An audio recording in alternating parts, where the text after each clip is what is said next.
Speaker, ബഹുമാനപ്പെട്ട പ്രധാനമന്ത്രി, ബഹുമാനപ്പെട്ട പ്രതിപക്ഷ നേതാവ്, ബഹുമാന്യരായ മന്ത്രിമാർ, മറ്റു സഭാ അംഗങ്ങളെ, യൂത്ത് പാർലമെന്റിന്റെ പുതിയ സമ്മേളനത്തിലേക്ക് എല്ലാ അംഗങ്ങളെയും ഞാൻ സ്വാഗതം ചെയ്യുന്നു. കഴിഞ്ഞ 22 മാസമായി എന്റെ ഗവൺമെന്റ് ഭരണം നടത്തുന്നു. ഈ കാലയളവ് കൊണ്ട് രാജ്യത്തെ ഒട്ടുമിക്ക മേഖലകളെയും വികസനത്തിന്റെ പുതിയ യുഗത്തിലേക്ക് ഉയർത്തിക്കൊണ്ടുവരാൻ ഈ ഗവൺമെന്റിന് സാധിച്ചിട്ടുണ്ട്. ലക്ഷക്കണക്കിന് ഗ്രാമങ്ങളിൽ അടിസ്ഥാന സൗകര്യം എത്തിക്കാനും അവരെ സ്വയം പര്യാപ്തമാക്കുകയും അതുവഴി രാജ്യത്തിന്റെ കുതിച്ചുചാട്ടവുമാണ് ലക്ഷ്യം വെക്കുന്നത്. ഭവനരഹിതരായ ഒട്ടനവധി കുടുംബങ്ങൾക്ക് വീട് നിർമ്മിച്ചു നൽകുവാൻ എന്റെ ഗവൺമെന്റിന് സാധിച്ചത് വലിയൊരു നേട്ടമായി കാണുന്നു. മാത്രമല്ല, അടുത്ത 2 വർഷത്തിനുള്ളിൽ വീടുകളില്ലാത്ത എല്ലാവർക്കും വീടുകൾ നിർമ്മിച്ചു നൽകുവാൻ എന്റെ ഗവൺമെന്റ് പദ്ധതികൾ ആവിഷ്കരിച്ചിട്ടുണ്ട്. ഗ്രാമങ്ങളിൽ വെള്ളം, വെളിച്ചം, പാർപ്പിടം, ഗതാഗതം എന്നിവ മെച്ചപ്പെടുത്തുകയും അതുവഴി ഗ്രാമീണ ജനതയുടെ ജീവിത നിലവാരം മെച്ചപ്പെടുത്താൻ ഗ്രാമ വികസന മിഷൻ പദ്ധതി രൂപം നൽകി. ശൗചാലയങ്ങളില്ലാത്ത ലക്ഷക്കണക്കിന് കുടുംബങ്ങൾക്ക് അത് നിർമ്മിച്ചു നൽകുവാൻ എന്റെ ഗവൺമെന്റിന് സാധിച്ചത് വലിയൊരു നേട്ടമായി കാണുന്നു. ശുചിത്വ ഭാരതം എന്ന ലക്ഷ്യം മുൻനിർത്തി മനുഷ്യ സൗഹാർദ്ദ ഗ്രാമത്തെ നിർമ്മിക്കുക എന്നതും ഈ പദ്ധതിയുടെ ഭാഗമാണ്. അതിലേക്കായി ഉറവിടങ്ങളിൽ നിന്നും മാലിന്യങ്ങൾ ശേഖരിച്ച് സംസ്കരിച്ച് ഊർജ്ജോത്പാദനം നടത്തുക കൂടി ഈ പദ്ധതി ലക്ഷ്യമിടുന്നുണ്ട്. കാർഷിക രംഗത്ത് നിരവധി മാറ്റങ്ങൾ കൊണ്ടുവരാൻ ഈ ഗവൺമെന്റ് മുന്നോട്ട് വന്നിട്ടുണ്ട്. പല പുതിയ നിയമങ്ങളും പരിഗണനയിലാണ്. ബഹുമാന്യരെ, ഇന്ത്യ ഒരു കാർഷിക രാജ്യമാണല്ലോ. ജനതയിൽ പകുതിയിലധികം പേർ കൃഷിയിൽ ഏർപ്പെട്ട് ഉപജീവനം നടത്തുന്ന നാടാണ് നമ്മുടേത്. അതിനാൽ കർഷകരുടെ ഉന്നമനത്തിലേക്ക് അടിയന്തര ശ്രദ്ധ പതിപ്പിക്കേണ്ടതുണ്ട്.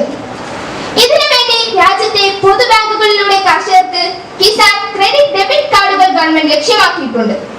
കിസാൻ കാർഡ് ലഭിച്ച കർഷകർക്ക് കാർഷിക ആവശ്യത്തിനായി കുറഞ്ഞ നിരക്കിൽ ബാങ്കുകളിൽ നിന്ന് ദീർഘകാല വായ്പകൾ ലഭ്യമായി കൊണ്ടിരിക്കുന്നു.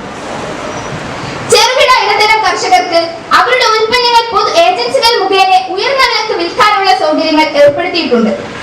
പ്രധാന നഗരങ്ങളെ ബന്ധിപ്പിക്കുന്ന രീതിയിൽ നിലവിലുള്ള റെയിൽവേ ട്രാക്കുകൾ ഉപയോഗപ്പെടുത്തി വന്ദേ ഭാരത് ട്രെയിനുകൾ സർവീസ് ആരംഭിച്ചു. പൊതുജനങ്ങളുടെ യാത്രാക്ലേശം ലഘൂകരിക്കാൻ സമയം ലാഭിക്കാനും ഇതിലൂടെ സാധിക്കുന്നുണ്ട്. ഊർജ്ജ സംരക്ഷണത്തിന്റെയും ഉൽപാദനത്തിന്റെയും ഭാഗമായി തെരഞ്ഞെടുക്കപ്പെട്ട വിമാനത്താവളങ്ങൾ സമ്പൂർണ്ണമായും സോളാറിൽ പ്രവർത്തിച്ചു വരുന്നു. പൊതുജനങ്ങളിൽ ഊർജ്ജോത്പാദനം പ്രോത്സാഹിപ്പിക്കുന്നതിനും അവരുടെ പങ്കാളിത്തത്തിനുമായി പുരപ്പുറം സോളാർ പദ്ധതി തെരഞ്ഞെടുക്കപ്പെട്ട സംസ്ഥാനങ്ങളിൽ വിജയകരമായി നടന്നുവരുന്നു. ഇത് തയ്യാറാകുന്ന കുടുംബങ്ങൾക്ക് 50% സബ്സിഡി അനുവദിച്ച പദ്ധതി നടപ്പാക്കുന്നതോടൊപ്പം ഊർജ്ജോൽപാദനം വർദ്ധിക്കാനും സഹായിക്കുന്നു. കോവിഡിനെ തുടർന്ന് തളർച്ച നേരിട്ട സാമ്പത്തിക രംഗത്ത് കഴിഞ്ഞ വർഷം ഉണർവ് രേഖപ്പെടുത്തി. നിർഗണാത്മകമായ നിരവധി പദ്ധതികൾ നമുക്ക് ആരംഭിക്കാൻ കഴിഞ്ഞു. സാമ്പത്തിക രംഗത്തെ 1.3% വളർച്ചാ നിരക്ക് രേഖപ്പെടുത്താൻ നമുക്ക് സാധിച്ചു. ഉൽപാദക രംഗത്ത് നിരവധി നിക്ഷേപങ്ങൾക്ക് കഴിഞ്ഞ വർഷം സാക്ഷ്യം വഹിച്ചിട്ടുണ്ട്. വരും വർഷങ്ങളിലും നിക്ഷേപ സംഗമത്തിലൂടെ നിരവധി കമ്പനികളെ ഇന്ത്യയിലേക്ക് കൊണ്ടുവരാൻ വിവിധ ഉൽപാദക യൂണിറ്റുകൾ സ്ഥാപിക്കാനും ഗവൺമെന്റ് പദ്ധതിയിടുന്നു. അതുവഴി 10 കോടി പുതിയ തൊഴിലവസരം ഉണ്ടാക്കുമെന്നാണ് ഗവൺമെന്റ് ലക്ഷ്യം വെക്കുന്നത്. സാമൂഹ്യക്ഷേമം മുൻനിർത്തി മുതിർന്ന പൗരന്മാർക്കും തൊഴിൽ ചെയ്യാൻ കഴിയാത്തവരായ രോഗികൾക്കും സാമൂഹ്യക്ഷേമ പെൻഷൻ നൽകുന്ന പദ്ധതി കൂടുതൽ വിപുലീകരിക്കാനും ഗവൺമെന്റ് ലക്ഷ്യമിടുന്നു. നിങ്ങൾക്കറിയാമല്ലോ, ജനസംഖ്യ 50%-ലധികം സ്ത്രീകളാണ്. അതിനാൽ തന്നെ സ്ത്രീകൾ, കുട്ടികൾ, വയോജനങ്ങൾ എന്നിവരുടെ സാമൂഹ്യ ജീവിതം സംരക്ഷിക്കുക എന്ന ലക്ഷ്യം മുൻനിർത്തി ഗവൺമെന്റ് ഒട്ടേറെ നടപടികൾ സ്വീകരിക്കുന്നു. ഈ ജനവിഭാഗങ്ങൾക്ക് നേരിലുള്ള അതിക്രമങ്ങൾക്ക് മാതൃകാപരമായ ശിക്ഷ നടപ്പിലാക്കും. ടൂറിസം വികസനത്തിനും കൂടുതൽ വിദേശികളെ ഇന്ത്യയിലേക്ക് ആകർഷിക്കുന്നതിനുമായി വിവിധ പദ്ധതികൾ ആസൂത്രണം ചെയ്തു വരുന്നു. രാജ്യത്തെ പ്രതിരോധ രംഗത്തും വലിയ പുരോഗതി ഈ കാലയളവിൽ സാധ്യമായിട്ടുണ്ട്. 5 പുതിയ ഫ്രഞ്ച് നിർമ്മിത റഫേൽ യുദ്ധ വിമാനങ്ങൾ കൂടി എത്തിയതോടെ വ്യോമസേന കൂടുതൽ കരുത്താർജിച്ചു. വിദേശ രാജ്യങ്ങളുമായി നല്ല ബന്ധം നിലനിർത്താൻ നമുക്ക് സാധിച്ചിട്ടുണ്ട്. അമേരിക്കയുമായി 15 നയതന്ത്ര കരാറുകൾ ഒപ്പുവെക്കാൻ നമുക്ക് സാധിച്ചു. ഉക്രൈൻ റഷ്യ യുദ്ധത്തിന്റെ പശ്ചാത്തലത്തിൽ അവിടെ കുടുങ്ങിയ ഇന്ത്യൻ വിദ്യാർത്ഥികളെയും പൗരന്മാരെയും മാതൃരാജ്യത്ത് എത്തിക്കാൻ ഗവൺമെന്റിന്റെ ശക്തമായ പ്രവർത്തനത്തിലൂടെ സാധിച്ചു. വിദേശ നിക്ഷേപ പ്രോത്സാഹിപ്പിക്കുന്നതിന് വിവിധ പദ്ധതികൾ ആസൂത്രണം ചെയ്തു. തുറമുഖ ജനങ്ങൾ ബന്ധിപ്പിച്ചുകൊണ്ട് സാമ്പത്തിക മേഖലകളെ സ്ഥാപിച്ച് അവിടെ അടിസ്ഥാന നികുതി ഇളവുകളും നൽകുന്നു. ബഹുമാനപ്പെട്ട അംഗങ്ങളെ, രാജ്യത്തിന്റെ വിദ്യാഭ്യാസ പുരോഗതി ലക്ഷ്യം വെച്ചുകൊണ്ടാണ് ഞങ്ങളുടെ സർക്കാർ മുന്നോട്ട് പോകുന്നത്. അതിനുവേണ്ടി IIT, IIM മാതൃകയിലുള്ള വിദ്യാഭ്യാസ സ്ഥാപനങ്ങൾ സ്ഥാപിക്കുന്നു. അതുവഴി വിദ്യാഭ്യാസ നിലവാരം ഉയർത്തുവാൻ നമ്മുടെ ഗവൺമെന്റിന് സാധിക്കുമെന്ന് തന്നെ ഉറച്ചു വിശ്വസിക്കാം. 2025 തൊഴിലില്ലായ്മ, ദാരിദ്ര്യം തുടച്ചു മാറ്റും. അഴിമതിയില്ലാത്ത ഭാരതം വാർത്തെടുക്കും. ഈ കാലയളവിൽ രാഷ്ട്രം കൈവരിച്ച നേട്ടങ്ങളും ഗവൺമെന്റ് നടപ്പിലാക്കിയ വിവിധ പദ്ധതികളും. സമ്പത്ത് വ്യവസ്ഥയും ധനകാര്യവും ഇന്ത്യ ലോകത്തിലെ ഏറ്റവും വലിയ 5ാമത്തെ സമ്പത്ത് വ്യവസ്ഥയായി മാറി.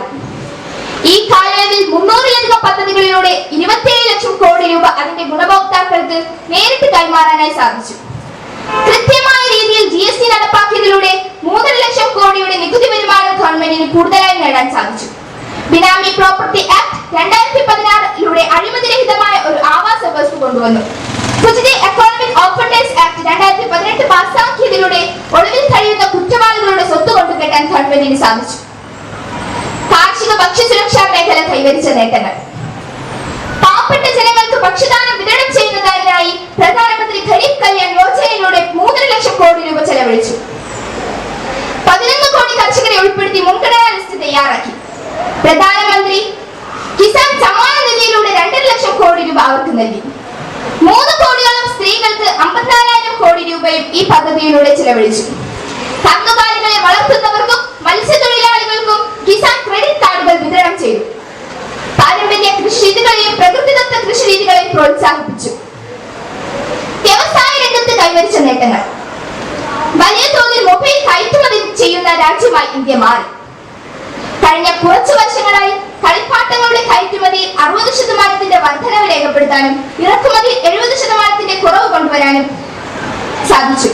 ഖാദി, ഗ്രാമീണ വ്യവസായങ്ങൾ എന്നിവയുടെ വിറ്റുവരവ് കഴിഞ്ഞ കുറച്ചു വർഷങ്ങളായി 4 മടങ്ങ് വർദ്ധിച്ചു. Infrastructure and transport.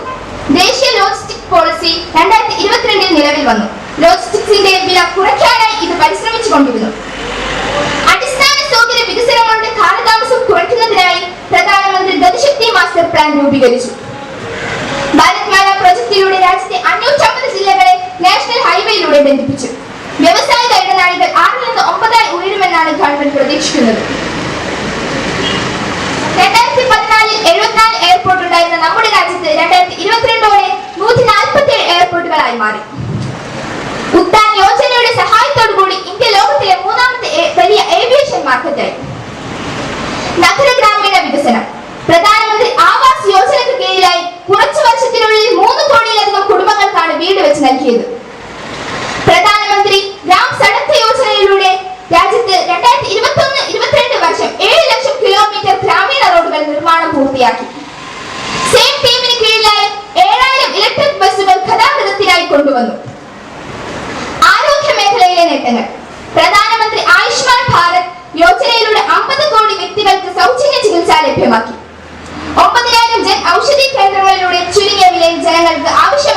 ലഭ്യമാക്കി. വിദ്യാഭ്യാസം. കഴിഞ്ഞ 8 വർഷത്തിനുള്ളിൽ രാജ്യത്ത് 300-ലധികം യൂണിവേഴ്സിറ്റികളും 5000-ലധികം കോളേജുകളും സ്ഥാപിച്ചു. പ്രതിരോധവും ആഭ്യന്തര സുരക്ഷയും. പ്രതിരോധ ഉൽപ്പന്നങ്ങളുടെ കയറ്റുമതി 6 മടങ്ങ് വർദ്ധിക്കാൻ സാധിച്ചു. നാം തദ്ദേശീയമായി വികസിപ്പിച്ച എയർക്രാഫ്റ്റ് കരിയർ INS വിക്രാന്ത് നമ്മുടെ സൈന്യത്തോടു കൂടെ ചേർന്നു. യുവാക്കൾക്ക് സൈനിക സേവനത്തിനുള്ള അവസരം നൽകുന്നതിന് വേണ്ടി അന്തിവീർ യോജന പദ്ധതി ആരംഭിച്ചു. അതിർത്തി ഗ്രാമങ്ങളിൽ നല്ല സൗകര്യങ്ങൾ ലഭ്യമാക്കുന്നതിന് വേണ്ടി വൈബ്രന്റ് വില്ലേജ് പ്രോഗ്രാമിന് തുടക്കം കുറിച്ചു. വിദേശകാര്യം. ഇന്ത്യ G20 രാജ്യങ്ങളുടെ അധ്യക്ഷ പദവി അലങ്കരിച്ചു. ആഗോളതലത്തിൽ നേരിടുന്ന വെല്ലുവിളികൾക്ക് പരിഹാരം കാണുന്നതിനെ കുറിച്ച് ആലോചിച്ചു. ഇന്ത്യയിൽ ആദ്യമായി UNSC counter terrorism committee meeting 2022 ഒക്ടോബറിൽ ചേർന്നു. ഇങ്ങനെ ഈ കാലയളവിൽ ആരോഗ്യവനിതാ ശിശുക്ഷേമ സാമൂഹ്യക്ഷേമ മേഖലകളിലും വിദേശ ബന്ധങ്ങളിലും വ്യവസായ വാണിജ്യ ജലപ്രകൃതി സംബന്ധമായ വിവിധ മേഖലകളിലും ഒരുപാട് നേട്ടങ്ങൾ കൈവരിക്കാൻ സാധിച്ചു എന്ന് മാത്രമല്ല, ഒരുപാട് പുതിയ കാൽവെപ്പുകൾ ഗവൺമെന്റിനെ നടത്തിക്കൊണ്ടുവരാൻ കഴിഞ്ഞു. ബഹുമാനപ്പെട്ട അംഗങ്ങളെ, കരുത്തുറ്റ ഭാരതത്തിനു വേണ്ടി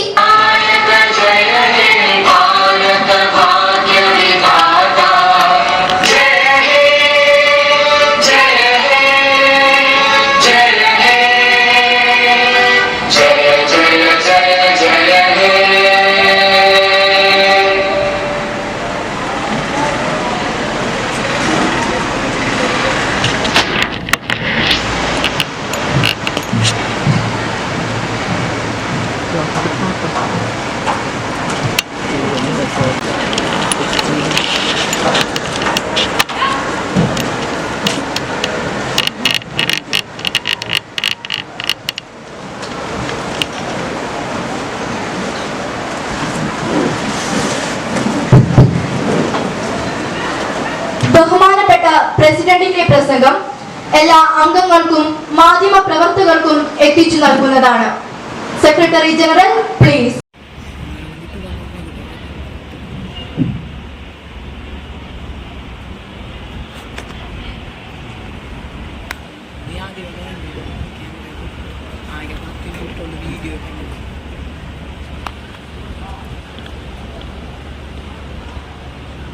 Honorable members, honorable speaker.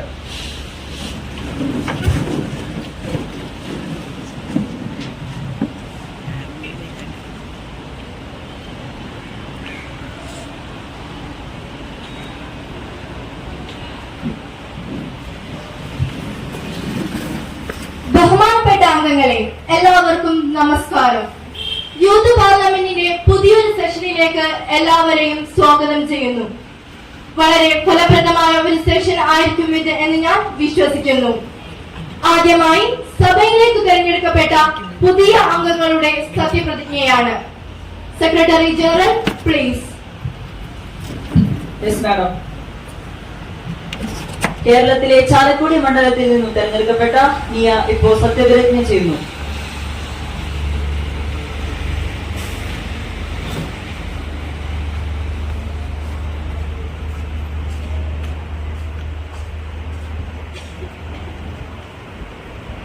Madam, you want to take oath or affirmation?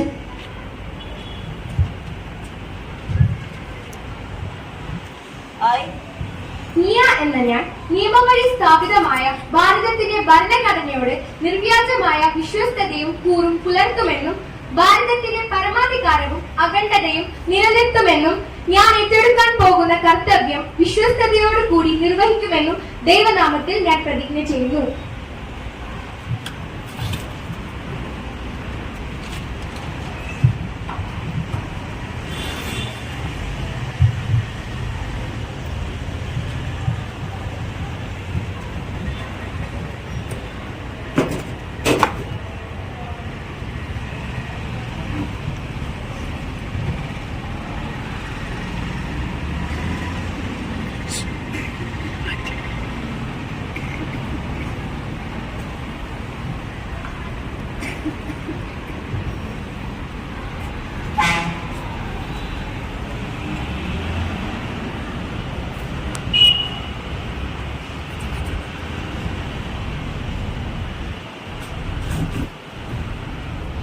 കേരളത്തിലെ തൃശൂർ ജില്ലയിൽ നിന്നും തെരഞ്ഞെടുക്കപ്പെട്ട നബീസത്തുൽ മിസ്രിയ ഇപ്പോൾ സത്യപ്രതിജ്ഞ ചെയ്യുന്നു.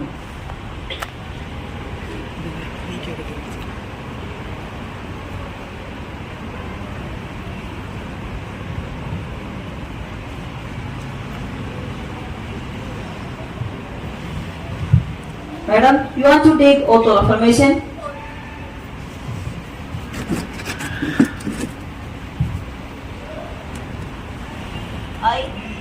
നബീസത്തുൽ മിസ്രിയ എന്ന ഞാൻ നിയമം വഴി സ്ഥാപിതമായ ഭാരതത്തിന്റെ ഭരണഘടനയോട് നിർവ്യാജമായ വിശ്വസ്തതയും കൂറും പുലർത്തുമെന്നും ഭാരതത്തിന്റെ പരമാധികാരവും അഖണ്ഡതയും നിലനിർത്തുമെന്നും ഞാൻ ഏറ്റെടുക്കാൻ പോകുന്ന കർത്തവ്യം വിശ്വസ്തതയോടെ നിർവഹിക്കുമെന്ന് ദൈവനാമത്തിൽ പ്രതിജ്ഞ ചെയ്യുന്നു.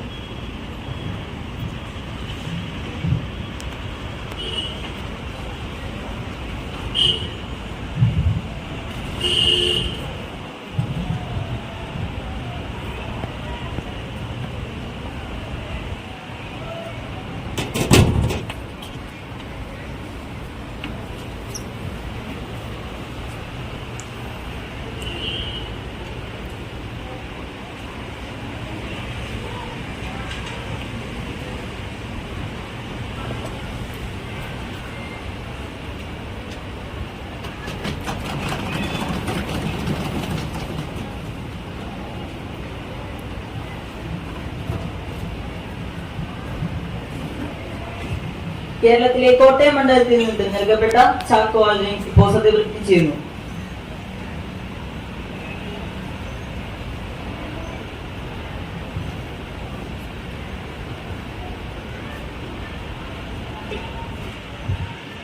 Sir, you want to take oath of affirmation?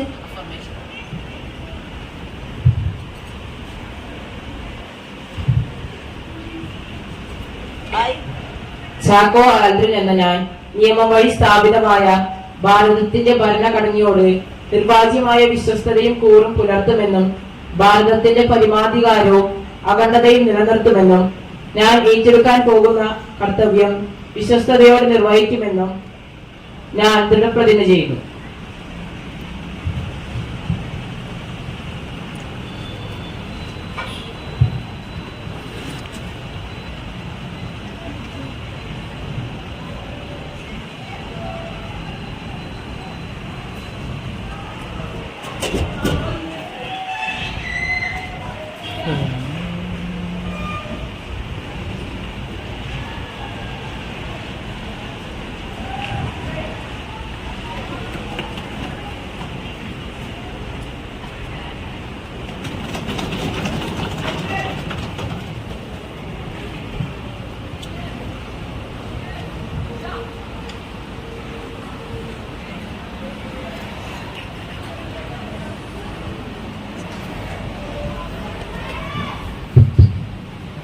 ബഹുമാനപ്പെട്ട അംഗങ്ങളെ, ഏറെ ദുഃഖകരമായ ഒരു വിയോഗത്തിന്റെ വേളയിലാണ് യൂത്ത് പാർലമെന്റിന്റെ ഈ ഒരു പുതിയ സെക്ഷൻ നാം സമ്മേളിച്ചിട്ടുള്ളത്.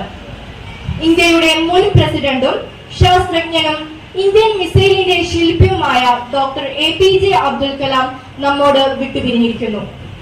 ശാസ്ത്ര സാങ്കേതിക രംഗത്ത് അദ്ദേഹത്തിന്റെ സംഭാവനകൾ വിലമതിക്കാനാവാത്തതാണ്. അദ്ദേഹത്തിന്റെ വിട്ടുപിരിയൽ രാജ്യത്തിന് തീരാ നഷ്ടം തന്നെയാണ്.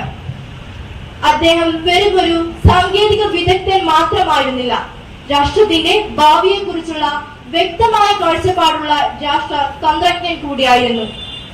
അദ്ദേഹത്തിന്റെ വിയോഗത്തിൽ ഞാൻ ദുഃഖം രേഖപ്പെടുത്തുന്നു.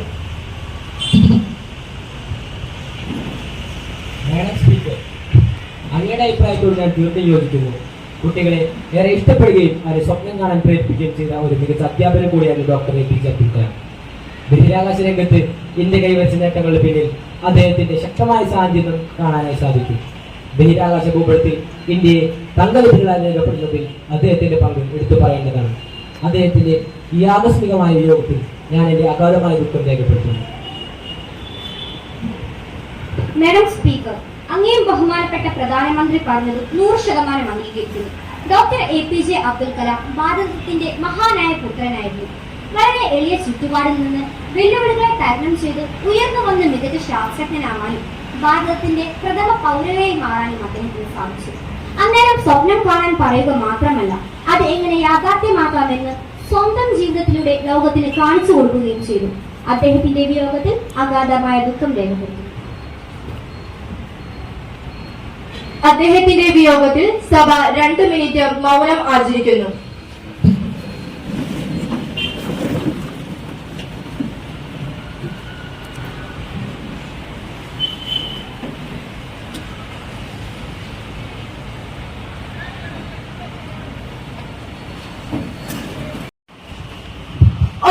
ഓർഡർ. ബഹുമാനപ്പെട്ട അംഗങ്ങളെ, ഇപ്പോൾ സഭയിൽ ചോദ്യോത്തരവേളയാണ്. Question number 101. ബഹുമാനപ്പെട്ട അംഗം സഹല നസ്രിന് ചോദ്യം ചോദിക്കാവുന്നതാണ്. മാഡം സ്പീക്കർ, എന്റെ ചോദ്യം ബഹുമാനപ്പെട്ട ധനകാര്യമന്ത്രിയോടാണ്. ചോദ്യം എ. വിവിധ ഏജൻസികളുടെ പഠനത്തിലൂടെ പുറത്തുവന്ന വിവരങ്ങൾ സാമ്പത്തികമായി നമ്മുടെ രാജ്യത്തെ ആശങ്കപ്പെടുത്തുന്ന കാര്യങ്ങളാണ്. ആയതിനാൽ രാജ്യത്തെ ആശങ്കപ്പെടുത്തുന്ന സാമ്പത്തിക സ്ഥിതിയുമായി ബന്ധപ്പെട്ട് ധവളപത്രം പുറത്തിറക്കുന്നതിനെ കുറിച്ച് ഗവൺമെന്റ് ഉദ്ദേശിക്കുന്നുണ്ടോ? ചോദ്യം ബി. മാത്രമല്ല, രാജ്യത്തിന്റെ സാമ്പത്തിക വളർച്ചാ നിരക്കിന്റെ സ്ഥിതി എന്താണ്? ബഹുമാനപ്പെട്ട ധനമന്ത്രിക്ക് ഈ വിഷയത്തിൽ മറുപടി പറയാവുന്നതാണ്. മാഡം സ്പീക്കർ, സാമ്പത്തിക സ്ഥിതിയുമായി ബന്ധപ്പെട്ട് ധവളപത്രം പുറത്തു കൊണ്ടുവരുന്ന സാഹചര്യം ഇപ്പോൾ നിലവിലില്ല. അതുകൊണ്ട് തന്നെ അതിനെക്കുറിച്ച് ഗവൺമെന്റ് ആലോചിക്കുന്നുമില്ല. ഉത്തരം ബി. രാജ്യത്തിന്റെ വാർഷിക സാമ്പത്തിക വളർച്ചാ നിരക്ക് 1.34%. വർത്തമാനകാല സാഹചര്യത്തിൽ ഇത് തികച്ചും പ്രതീക്ഷാ നിർഭരമാണ്. Question number 102. ബഹുമാനപ്പെട്ട അംഗം സ്വാലിഹക്ക് ചോദ്യം ചോദിക്കാവുന്നതാണ്.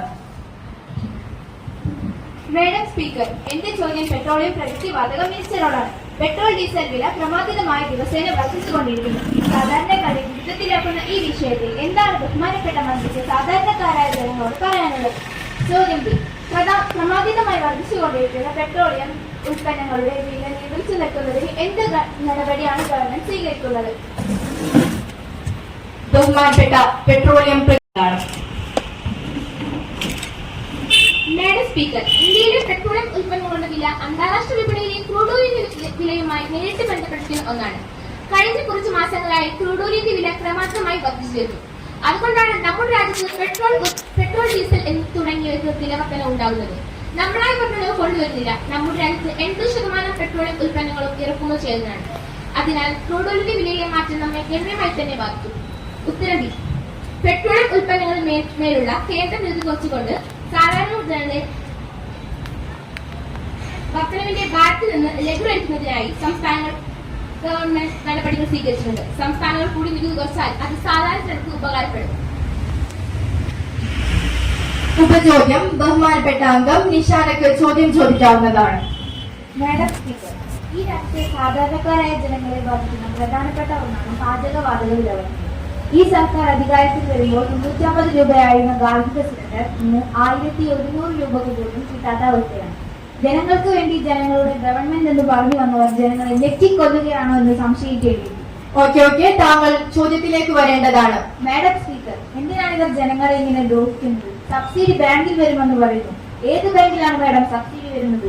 ഞങ്ങളുടെ അക്കൗണ്ടിലൊന്നും പണം വരുന്നില്ല. ബഹുമാനപ്പെട്ട മിനിസ്റ്റർ ഇതിന് മറുപടി പറയും. ബഹുമാനപ്പെട്ട മിനിസ്റ്റർ. മാഡം സ്പീക്കർ, ബഹുമാനപ്പെട്ട അംഗം കെട്ടിച്ചമച്ച കണക്കുമാണെന്ന് സഭയെ തെറ്റിദ്ധരിപ്പിക്കുകയാണ്. പാചകവാതക വില ചെറിയ തോതിൽ ഉണ്ടായി എന്നത് നേര് തന്നെയാണ്. പക്ഷേ അത് വികസന പ്രവർത്തനങ്ങൾക്കായാണ് ഉപയോഗിക്കുന്നത്. രാജ്യത്ത് ശൗചാലയങ്ങളില്ലാത്ത ലക്ഷക്കണക്കിന് കുടുംബങ്ങൾ അതിന്റെ ഉപയോക്താക്കളാണ്. മാത്രമല്ല, രാജ്യത്തിന് വേണ്ടി സബ്സിഡി ഒഴിവാക്കുന്നവരുടെ സബ്സിഡികൾ മാത്രമേ ഗവൺമെന്റ് പിടിക്കുന്നുള്ളൂ എന്നതുകൂടി സഭയെ അറിയിക്കുന്നു. Question number 103. ബഹുമാനപ്പെട്ട അംഗം അമൻ യാസറിന് ചോദ്യം ചോദിക്കാവുന്നതാണ്. മാഡം സ്പീക്കർ, എന്റെ ചോദ്യം വിദേശകാര്യമന്ത്രിയോടാണ്. നമ്മുടെ രാജ്യത്തിന്റെ ദേശീയ വരുമാനത്തിലേക്ക് വലിയ രീതിയിൽ സംഭാവന നൽകുകയും എക്കോണമിയുടെ നട്ടലായി പ്രവർത്തിക്കുന്നവരുമാണ് നമ്മുടെ പ്രവാസി സുഹൃത്തുക്കൾ. ഇവരുടെ ദീർഘകാലമായുള്ള ആവശ്യമാണ് വോട്ടവകാശം എന്നത്. ഇവരുടെ വോട്ടവകാശത്തിനായി എന്തെങ്കിലും നടപടികൾ ഗവൺമെന്റ് സ്വീകരിച്ചിട്ടുണ്ടോ? ബഹുമാനപ്പെട്ട വിദേശകാര്യമന്ത്രിക്ക് മറുപടി പറയാവുന്നതാണ്. മാഡം സ്പീക്കർ, ഈ വിഷയത്തിൽ രാഷ്ട്രീയ പാർട്ടികളുടെ സംയുക്ത യോഗം ചേർന്നിട്ടുണ്ട്. പ്രവാസികൾ അവരുടെ നാടും വീടും ഉപേക്ഷിച്ച് ചോര നീരാക്കി കഷ്ടപ്പെടുന്നത് ഈ നാടിനു കൂടി വേണ്ടിയാണല്ലോ. നിലവിൽ അവർ ഇലക്ഷൻ സമയത്ത് നാട്ടിലെത്തി വോട്ട് ചെയ്ത് മടങ്ങലാണ് പതിവ്. ഇത് വലിയ സാമ്പത്തിക ചിലവ് വരുത്തിയൊക്കെയാണ്. അത് കണ്ടില്ല എന്ന് നടിക്കാൻ ഈ ഗവൺമെന്റിനാവില്ല.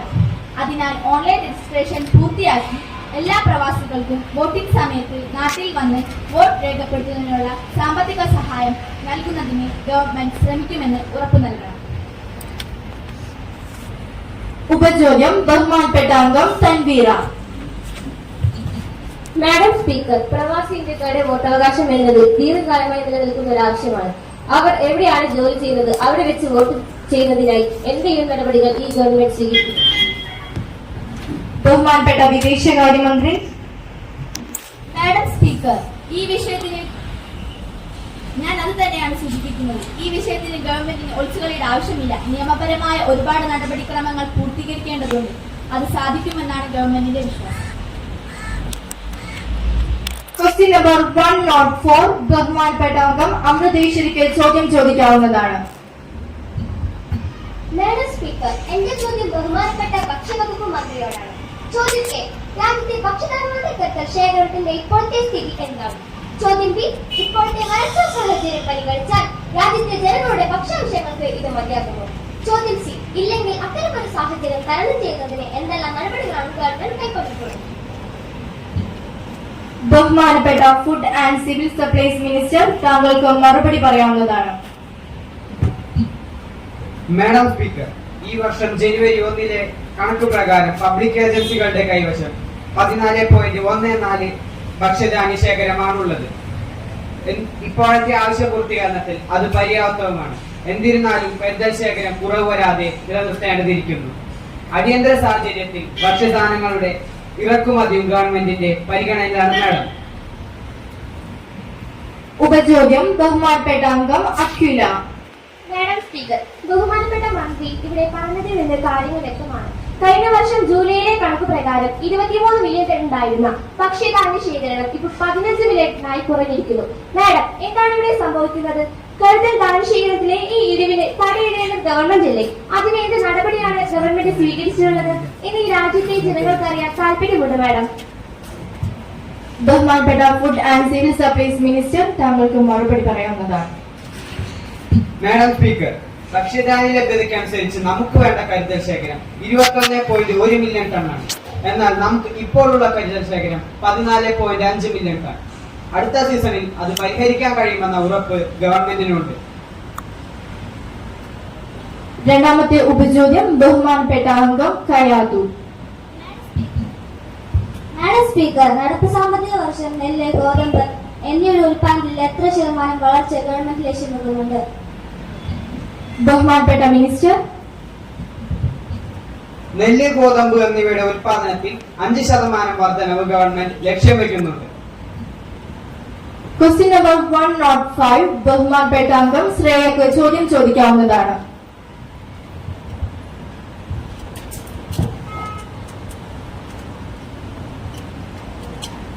സ്പീക്കർ, എന്റെ ചോദ്യം ബഹുമാനപ്പെട്ട ഹ്യൂമൻ റിസോഴ്സ് ഡെവലപ്മെന്റ് മിനിസ്റ്ററോടാണ്. ചോദ്യം എ, ആദിവാസി മേഖലയിലെ വിദ്യാർത്ഥികളുടെയും പട്ടികജാതി പട്ടികവർഗ വിദ്യാർത്ഥികളുടെയും സ്കൂൾ പ്രവേശനം വർദ്ധിപ്പിക്കുന്നതിനും ഒഴിഞ്ഞുപോക്ക് നിയന്ത്രിക്കുന്നതിനും ഗവൺമെന്റ് പുതിയതായി എന്തെങ്കിലും പദ്ധതികൾ ആവിഷ്കരിക്കുന്നുണ്ടോ?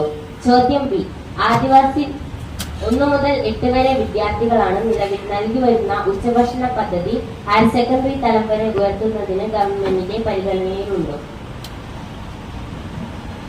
ബഹുമാനപ്പെട്ട ഹ്യൂമൻ റിസോഴ്സ് ഡെവലപ്മെന്റ് മിനിസ്റ്റർ മറുപടി പറയുന്നതാണ്. മാഡം സ്പീക്കർ, ആദിവാസി കുട്ടികൾക്കായും പട്ടികജാതി പട്ടികവർഗ വിദ്യാർത്ഥികൾക്കായും വിദ്യാലയ പ്രവേശന തോത് വർദ്ധിപ്പിക്കുന്നതിനും കൊഴിഞ്ഞുപോക്ക് നിയന്ത്രിക്കുന്നതിനുമായി വിവിധ പദ്ധതികൾ നിലവിലുണ്ട്. ചില പുതിയ പദ്ധതികൾ ഗവൺമെന്റിന്റെ പരിഗണനയിലുണ്ട്. ഉത്തരം ബി, 1 മുതൽ 8ാം ക്ലാസ് വരെ വിദ്യാർത്ഥികൾക്ക് നൽകി വരുന്ന ഉച്ചഭക്ഷണ പദ്ധതി ഹയർ സെക്കൻഡറി തലം വരെ ഉയർത്തുന്നതിനെ കുറിച്ച് ഗവൺമെന്റ് ഇപ്പോൾ ചിന്തിച്ചിട്ടില്ല. ക്വസ്റ്റ്യൻ നമ്പർ 106 ബഹുമാനപ്പെട്ട അംഗം ആതിഫക്ക് ചോദ്യം ചോദിക്കാവുന്നതാണ്.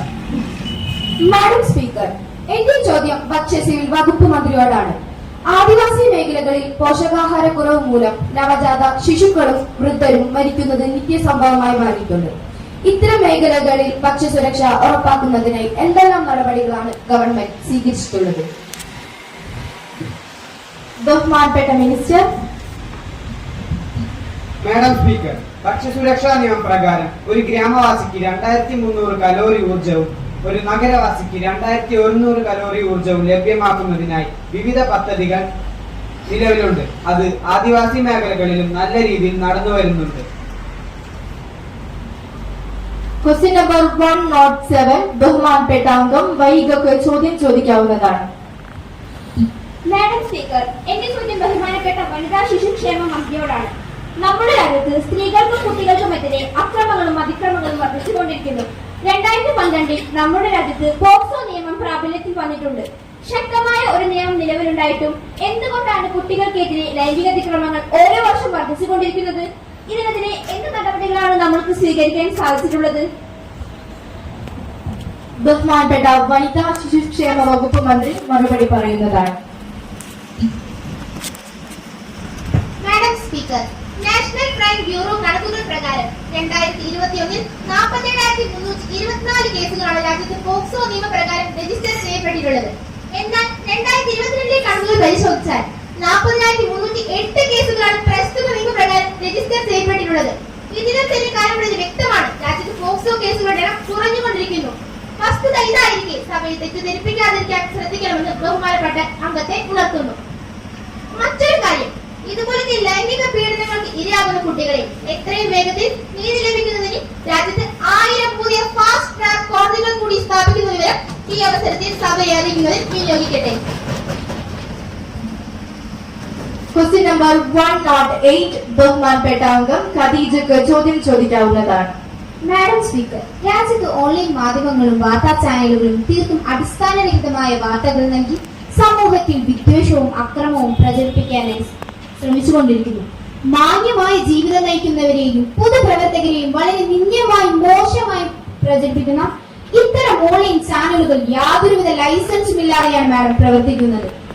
സമൂഹത്തിന്റെ സാമൂഹിക സൗഹൃദം തകർക്കുന്നതിനും വിദ്വേഷ പ്രചരണങ്ങൾ നടത്തുന്നതിനും അത് തെറ്റായ വാർത്തകൾ കൊടുക്കുന്നതിനും ഇത്തരം ഓൺലൈൻ ചാനലുകൾ രാജ്യത്തിന്റെ സാമൂഹിക സൗഹാർദ്ദം തകർക്കുന്നു. ഇത്തരക്കാർക്കെതിരെ എന്തെങ്കിലും നിയമ നടപടികൾ സ്വീകരിക്കാനുള്ള നിയമം നിലവിലുണ്ടോ മാഡം? ചോദ്യം ബി, ഇല്ലെങ്കിൽ അത്തരം ഒരു നിയമനിർമ്മാണത്തെ കുറിച്ച് നമ്മുടെ ഗവൺമെന്റ് ചിന്തിച്ചിട്ടുണ്ടോ? ബഹുമാനപ്പെട്ട പ്രധാനമന്ത്രി ഈ വിഷയത്തിൽ മറുപടി പറയുന്നതാണ്. മാഡം സ്പീക്കർ, വളരെ കാലികപ്രസിദ്ധമായ ഒരു ചോദ്യമാണ് അംഗങ്ങളോട് ചോദിച്ചിട്ടുള്ളത്. യൂട്യൂബിൽ ഉൾപ്പെടെ പ്രചരിക്കുന്ന വിവരങ്ങൾ നിയമവിരുദ്ധമായതോ രാജ്യത്തിന്റെ പരമാധികാരം, അഖണ്ഡത, സുരക്ഷ, ക്രമസമാധാനം, വിദേശ രാജ്യങ്ങളുമായുള്ള ബന്ധം, കോടതി അലക്ഷ്യം, മതസ്പർദ്ധം, അപകീർത്തിപ്പെടുത്തൽ എന്നിവയുമായി ബന്ധപ്പെട്ടതാണെങ്കിൽ information technology, Indian media guidelines and digital media ethics guide rule 2001 പ്രകാരം അവ നിരോധിച്ചിട്ടുണ്ട്. ഇത്തരം വീഡിയോകൾ ബ്ലോക്ക് ചെയ്യുന്നതിനായി സർക്കാർ ഉദ്യോഗസ്ഥരെ നിയോഗിച്ചിട്ടുമുണ്ട്. ചോദ്യം എയുടെ ഉത്തരം, അത്തരം ഒരു നിയമം നിലവിലില്ല. ഉത്തരം ബി, പ്രത്യേക നിയമം ഇല്ലാത്തതുകൊണ്ട് നിയമനിർമ്മാണം ഗവൺമെന്റിന്റെ പരിഗണനയിലാണ്. Order order. ബഹുമാനപ്പെട്ട അംഗങ്ങളെ, ചോദ്യോത്തരവേള അവസാനിച്ചു. സഭ അടുത്ത നടപടിക്രമത്തിലേക്ക് ഹനൂന അടിയന്തര പ്രമേയം അവതരിപ്പിക്കുന്നതിന് നോട്ടീസ് നൽകിയിട്ടുണ്ട്. അത് അവതരിപ്പിക്കാവുന്നതാണ്.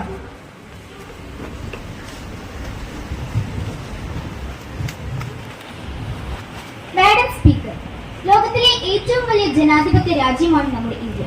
മതേതരത്വം, സോഷ്യലിസം, ജനാധിപത്യം എന്നീ ആശയങ്ങൾ നമ്മുടെ മഹത്തായ ഭരണഘടനയുടെ ആമുഖത്തിൽ തന്നെ ഊന്നി പറയുന്നുണ്ട്. വൈദേശിക ശക്തികളിൽ നിന്ന് ഇന്ത്യയെ സ്വതന്ത്രമാക്കുവാൻ ഈ രാജ്യത്തെ എല്ലാ വിഭാഗം ജനങ്ങളുടെയും കൂട്ടായ പരിശ്രമം തന്നെയാണ് ഉണ്ടായത്.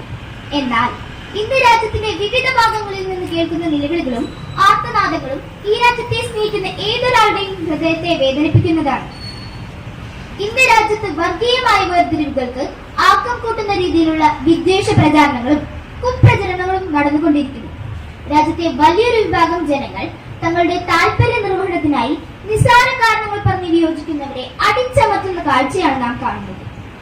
രാജ്യത്തിന്റെ വിവിധ സംസ്ഥാനങ്ങൾ, പ്രത്യേകിച്ച് യുപിയിലും മറ്റും നടക്കുന്ന ആൾക്കൂട്ട കൊലപാതകങ്ങൾ. മാഡം, ആരാണ് ഇവിടെ നിയമം സംരക്ഷിക്കേണ്ടത്? നിയമം സംരക്ഷിക്കേണ്ട നിയമപാലകർ നോക്കി നിൽക്കെ ഈ രാജ്യത്തെ ന്യൂനപക്ഷങ്ങളുടെയും ദളിതരുടെയും നേരെ നടക്കുന്ന ഇത്തരം അതിക്രമങ്ങളെ എന്ത് പേരിലാണ് മാഡം വിളിക്കേണ്ടത്? പൗരന്മാർക്ക് തുല്യാവകാശങ്ങൾ ഉറപ്പു നൽകുന്ന ഭരണഘടന നിലവിലുള്ള ഈ നാട്ടിൽ മറ്റു വിഭാഗങ്ങളുടെ മേൽ മേധാവിത്വം ഉറപ്പിക്കുന്നതിനായി ഒരു വിഭാഗം നടത്തുന്ന ഈ കൊടും ക്രൂരതകൾക്ക് ഭരണകൂടത്തിന്റെ പിന്തുണയുണ്ടോ എന്ന് തന്നെ സംശയിക്കേണ്ടിയിരിക്കുന്നു. ആൾക്കൂട്ട കൊലപാതകങ്ങളും ആക്രമണങ്ങളും തുടരാൻ അനുവദിച്ചാൽ അത് നമ്മുടെ ഈ ജനാധിപത്യ ക്രമസമാധാന നീതിന്യായ വ്യവസ്ഥയെ തന്നെ തകർക്കും. മണിപ്പൂരിലെ കഴിഞ്ഞ 10 മാസത്തിലധികമായി ഇന്റർനെറ്റ് വിച്ഛേദിച്ചിട്ട് അവിടെ ഒരു ന്യൂനപക്ഷ വിഭാഗം വംശഹത്യ ചെയ്യപ്പെട്ടുകൊണ്ടിരിക്കുന്നു. അവരുടെ ആരാധനാലയങ്ങൾ തകർക്കുന്നു. പെൺകുട്ടികളുടെ മാനം പിച്ച് ചെയ്യുന്നു. മഹത്തായ പൈതൃകം പേറുന്ന നമ്മുടെ ഇന്ത്യ ലോകത്തിന് മുന്നിൽ ലജ്ജിച്ച് തല താഴ്ത്തപ്പെടുന്നു. ഒരു കലാപം 47 മണിക്കൂർ പിന്നിട്ടിട്ടും അടിച്ചമർത്താൻ സാധിക്കുന്നില്ലെങ്കിൽ അതിന് ഭരണകൂടത്തിന്റെ പിന്തുണയുണ്ടോ എന്ന് തന്നെ സംശയിക്കേണ്ടിയിരിക്കുന്നു. ഭക്ഷണത്തിന്റെ പേരിൽ, അവകാശ പ്രഖ്യാപനത്തിന്റെ പേരിൽ, ജാതിമത വർഗ വ്യത്യാസത്തിന്റെ പേരിൽ, അന്ധവിശ്വാസത്തിന്റെയും അനാചാരങ്ങളുടെയും പേരിൽ വിവിധ വിഭാഗങ്ങൾ ആക്രമിക്കപ്പെടുന്ന ഈ സന്ദർഭത്തിൽ ഗവൺമെന്റ് എന്താണ് ചെയ്യുന്നത്? കൈകെട്ടി നോക്കി നിരസിക്കാനോ ജനാധിപത്യത്തിന്റെ അധികാര കസേരയിലേക്ക് ജനങ്ങൾ നിങ്ങളെ തെരഞ്ഞെടുത്തത്? ഇത്തരം പ്രധാനപ്പെട്ട വിഷയങ്ങളിൽ എന്ത് പ്രതികരണമാണ് ഗവൺമെന്റിന്റെ ഭാഗത്തു നിന്നുണ്ടാകുന്നത്? സഹസ്രാബ്ദങ്ങളുടെ സാംസ്കാരിക വൈവിധ്യവും മഹത്തായ പൈതൃകവും പേറുന്ന നമ്മുടെ ഇന്ത്യയിൽ ഇത്തരം ഹീനമായ കുറ്റകൃത്യങ്ങളിൽപ്പെട്ടവർ ശിക്ഷിക്കപ്പെടാതെ ഈ രാജ്യത്ത് സ്വൈര്യവിഹാരം നടത്തുന്നത് നമ്മുടെ നിയമവ്യവസ്ഥയെ വെല്ലുവിളിക്കലല്ലേ? അതുകൊണ്ട് തന്നെ അടിയന്തര പ്രാധാന്യമുള്ള ഈ വിഷയം സഭ നിർത്തിവെച്ച് ചർച്ച ചെയ്യണമെന്ന് ശക്തമായി ആവശ്യപ്പെടുന്നു. ബഹുമാനപ്പെട്ട പ്രധാനമന്ത്രി ഈ വിഷയത്തിൽ സംസാരിക്കുന്നതാണ്. മാഡം സ്പീക്കർ, ബഹുമാനപ്പെട്ട അംഗം ഇവിടെ ഉന്നയിച്ച വിഷയത്തിൽ ഗവൺമെന്റിനുള്ള ഉത്കണ്ഠ സഭയെ അറിയിക്കുന്നു. എന്നാൽ ആൾക്കൂട്ട കൊലപാതകങ്ങളും ന്യൂനപക്ഷങ്ങൾക്കും ദളിതർക്കും നേരെ നടക്കുന്ന ആക്രമണങ്ങളും ഗവൺമെന്റ് സൃഷ്ടിയായ തരത്തിലുള്ള പരാമർശത്തോട് ശക്തിയായി വിയോജിക്കുന്നു. മഹത്തായ നമ്മുടെ രാജ്യം ഇത്തരത്തിലുള്ള വിവിധതരം പ്രശ്നങ്ങൾ തരണം ചെയ്തുകൊണ്ട് തന്നെയാണ് ഇന്ന് ഇവിടെ വരുത്തി നിൽക്കുന്നത്. സ്വാതന്ത്ര്യത്തിന് ശേഷം വിഭജനാന്തരം ഇവിടെ നടന്ന വർഗീയ സംഘർഷങ്ങളും അഭയാർത്ഥി പ്രവാഹങ്ങളും എല്ലാം നമുക്കറിയാവുന്നതാണ്. അവയെല്ലാം നല്ല രീതിയിൽ തന്നെ പരിഹരിക്കാൻ നമുക്ക് സാധിച്ചിട്ടുമുണ്ട്. ഇത്തരം ആക്രമണ പ്രവർത്തനങ്ങളിൽ ഏർപ്പെടുന്നവർക്കെതിരായി ശക്തമായ നടപടി എടുക്കാൻ തന്നെയാണ് എന്റെയും എന്റെ ഗവൺമെന്റ് തീരുമാനം. ആയതിനാൽ ഇത്തരം കേസുകൾ പ്രത്യേക കോടതികൾ രൂപീകരിച്ച് നീതി നടപ്പാക്കുന്നതിനെ കുറിച്ച് ഞങ്ങൾ ആലോചിച്ചു വരികയാണ്. ഈ വിഷയത്തിൽ ഗവൺമെന്റിനുള്ളത് വളരെ വ്യക്തമായ കാഴ്ചപ്പാടും തീരുമാനങ്ങളുമാണ്. ആയതിനാൽ ഈ വിഷയം സഭ നിർത്തിവെച്ച് ചർച്ച ചെയ്യേണ്ടതില്ല എന്നുകൂടി പറഞ്ഞുകൊണ്ട് ഞാൻ നിർത്തുന്നു. ബഹുമാനപ്പെട്ട പ്രധാനമന്ത്രിയുടെ മറുപടിയുടെ വെളിച്ചത്തിൽ അടിയന്തര പ്രമേയത്തിനുള്ള അനുമതി നിഷേധിക്കുന്നു. മാഡം സ്പീക്കർ, ഇത്രയും അടിയന്തര പ്രാധാന്യമുള്ള വിഷയം എത്ര ലാഘവത്തോടെയാണ് മാഡം ഈ ഗവൺമെന്റ് കൈകാര്യം ചെയ്യുന്നത്? ഇത്തരം കലാപങ്ങളിലെ പ്രതികൾ നിയമവ്യവസ്ഥയെ പോലും വെല്ലുവിളിച്ചുകൊണ്ട് നടക്കുന്നത് അങ്ങ് കാണുന്നില്ലേ? ബഹുമാനപ്പെട്ട പ്രധാനമന്ത്രി പറഞ്ഞത് ഇത്തരം കലാപങ്ങളിൽ ഗവൺമെന്റ് ഉറച്ച നിലപാടെടുക്കണമെന്നാണ്. എന്താണ് മാഡം ഈ ഉറച്ച നിലപാട്? ഒരു വിഭാഗം ജനങ്ങളെ ആൾക്കൂട്ടം അകാരണമായി ആക്രമിച്ച് കൊലപ്പെടുത്തുമ്പോൾ അതിലെ പ്രതികളെ പോലും അറസ്റ്റ് ചെയ്യാതെ വെറുതെ വിടുന്നു. തെളിവില്ലെന്ന് പറയുന്നു. പ്രതിപക്ഷമാണോ മാഡം തെളിവുണ്ടാക്കി തരേണ്ടത്? അതോ പുറപ്പെട്ടവരോ? ഈ ഗവൺമെന്റ് അധികാരത്തിൽ എത്തിയതിനു ശേഷമുള്ള വർഗീയ സംഘർഷങ്ങളുടെയും ന്യൂനപക്ഷ ആക്രമണങ്ങളുടെയും ഫലം മനുഷ്യ മനസാക്ഷികളെ മരവിച്ചു പോകും. MLA-മാരും MP-മാരും വരെ പല കേസുകളിലും പ്രതികളാണ്. എന്താണ് മാഡം ഇത് സൂചിപ്പിക്കുന്നത്? എന്തൊരു നാണക്കേടാണിത്? സാംസ്കാരിക പൈതൃകവും പാരമ്പര്യവും പേറുന്ന നാം സഹോദരങ്ങളോട് കാണിക്കുന്ന ഈ മൃഗീയത നമ്മെ സാംസ്കാരിക ഹീനരെന്ന് മുദ്രകുത്താൻ മറ്റുള്ളവരെ പ്രേരിപ്പിക്കുന്നതാണ്. ഈ വിഷയത്തിൽ ഗവൺമെന്റിന് ഉറച്ച നിലപാടില്ല എന്നത് വ്യക്തമാണ്. വർഗീയ സംഘർഷങ്ങൾക്കും ആക്രമണങ്ങൾക്കും പിന്തുണ നൽകുന്ന, അതിന് പ്രേരണ നൽകുന്ന ഗവൺമെന്റിനെ ജനം ചരിത്രത്തിന്റെ കുപ്പത്തൊട്ടിയിൽ നിക്ഷേപിക്കും. ഇത്രയും കാലിക പ്രാധാന്യമുള്ള ഒരു വിഷയം ഈ സഭയിൽ ചർച്ച ചെയ്യാൻ അനുവദിക്കുന്നില്ലെങ്കിൽ പിന്നെ എന്ത് ജനാധിപത്യമാണ് മാഡം ഇവിടെ നിലനിൽക്കുന്നത്? ഇതിൽ പ്രതിഷേധിച്ച് ഞാനും എന്റെ പാർട്ടിയും വാക്കൌട്ട് നടത്തുന്നു.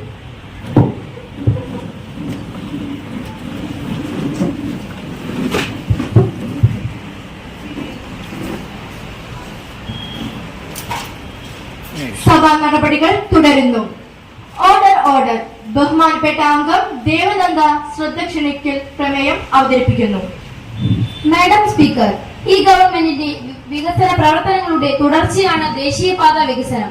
മികച്ച ഗുണനിലവാരമുള്ള റോഡുകൾ രാജ്യത്തിന്റെ വികസനത്തിൽ ഒഴിച്ചുകൂടാനാവാത്തതാണ്.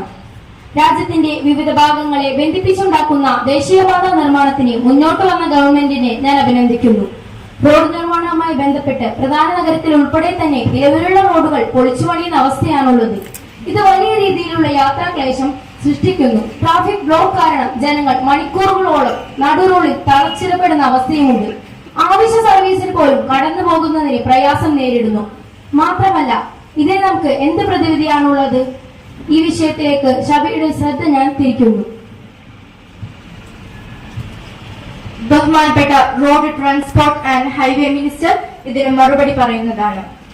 മാഡം സ്പീക്കർ, ബഹുമാനപ്പെട്ട അംഗം ശ്രദ്ധ ക്ഷണിച്ചിരിക്കുന്നത് വളരെ പ്രധാനപ്പെട്ട ഒരു വിഷയത്തിലേക്കാണ്.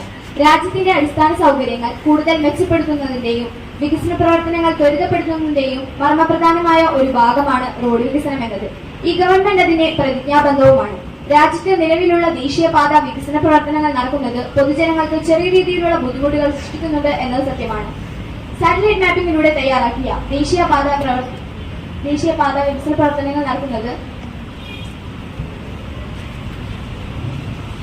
സാറ്റലൈറ്റ് മാപ്പിംഗിലൂടെ തയ്യാറാക്കിയ ദേശീയപാത റൂട്ടിൽ ചില നഗരപ്രദേശങ്ങൾ ഉൾപ്പെട്ടിട്ടുണ്ട് എന്ന് നിഷേധിക്കുന്നില്ല.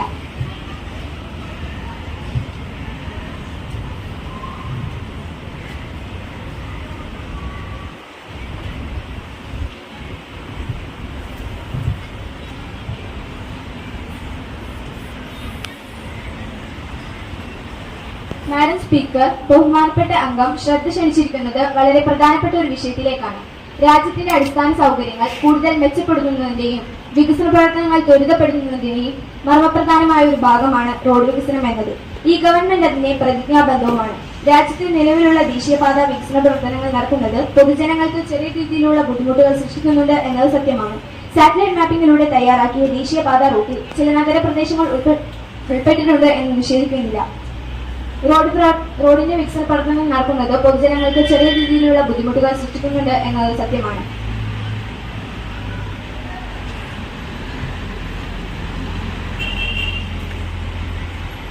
റോഡിന്റെ പ്രവർത്തികൾ പുരോഗമിക്കുമ്പോൾ യാത്രയ്ക്ക് ബദൽ സംവിധാനം ഒരുക്കണമെന്നത് നിർമ്മാണ കമ്പനിയുമായുള്ള കരാറിൽ വളരെ വ്യക്തമായി പറഞ്ഞിട്ടുള്ളതാണ്. അത്തരം കാര്യങ്ങളിൽ എന്തെങ്കിലും വീഴ്ച സംഭവിച്ചിട്ടുണ്ടോ എന്ന് പരിശോധിക്കേണ്ടതും ബദൽ സംവിധാനം ഒരുക്കുന്നതിനുമായുള്ള നടപടികൾ എത്രയും പെട്ടെന്ന് സ്വീകരിക്കും.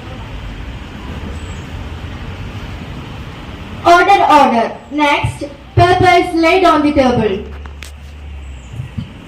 മാഡം സ്പീക്കർ, ഹ്യൂമൻ റിസോഴ്സ് ഡെവലപ്മെന്റിനെ സംബന്ധിച്ച് 2023 ഓഗസ്റ്റ് 14 പുറപ്പെടുവിച്ച GOMS 114/2023 ഞാൻ മേശപ്പുറത്തിരിക്കുന്നു.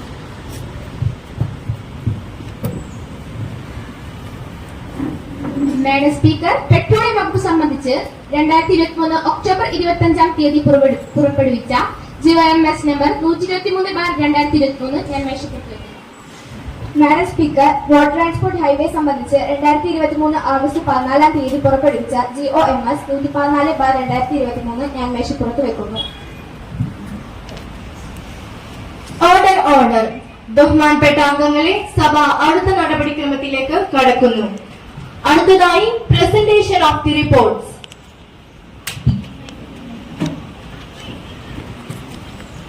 എസ്റ്റിമേറ്റ്സ് കമ്മിറ്റിയുടെ ചെയർമാനായി ഞാൻ എസ്റ്റിമേറ്റ്സ് കമ്മിറ്റിയുടെ 11ാമത് റിപ്പോർട്ട് മേശപ്പുറത്ത് വെക്കുന്നു. പബ്ലിക് റെക്കോർഡ്സ് കമ്മിറ്റിയുടെ ചെയർമാനായ ഞാൻ പബ്ലിക് റെക്കോർഡ്സ് കമ്മിറ്റിയുടെ 87ാമത് റിപ്പോർട്ട് മേശപ്പുറത്ത് വെക്കുന്നു. പെറ്റിഷൻ കമ്മിറ്റിയുടെ ചെയർമാനായി ഞാൻ പെറ്റിഷൻ കമ്മിറ്റിയുടെ 15ാമത് റിപ്പോർട്ട് മേശപ്പുറത്ത് വെക്കുന്നു.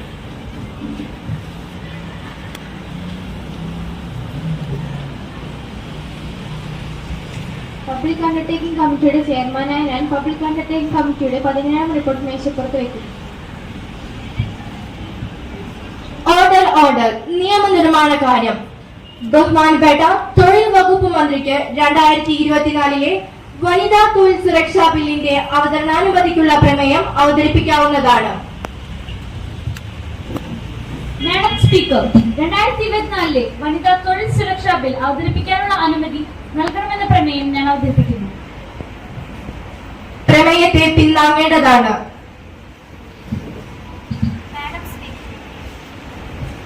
മാഡം സ്പീക്കർ, ഞാൻ ഈ പ്രമേയത്തെ പിന്താങ്ങുന്നു.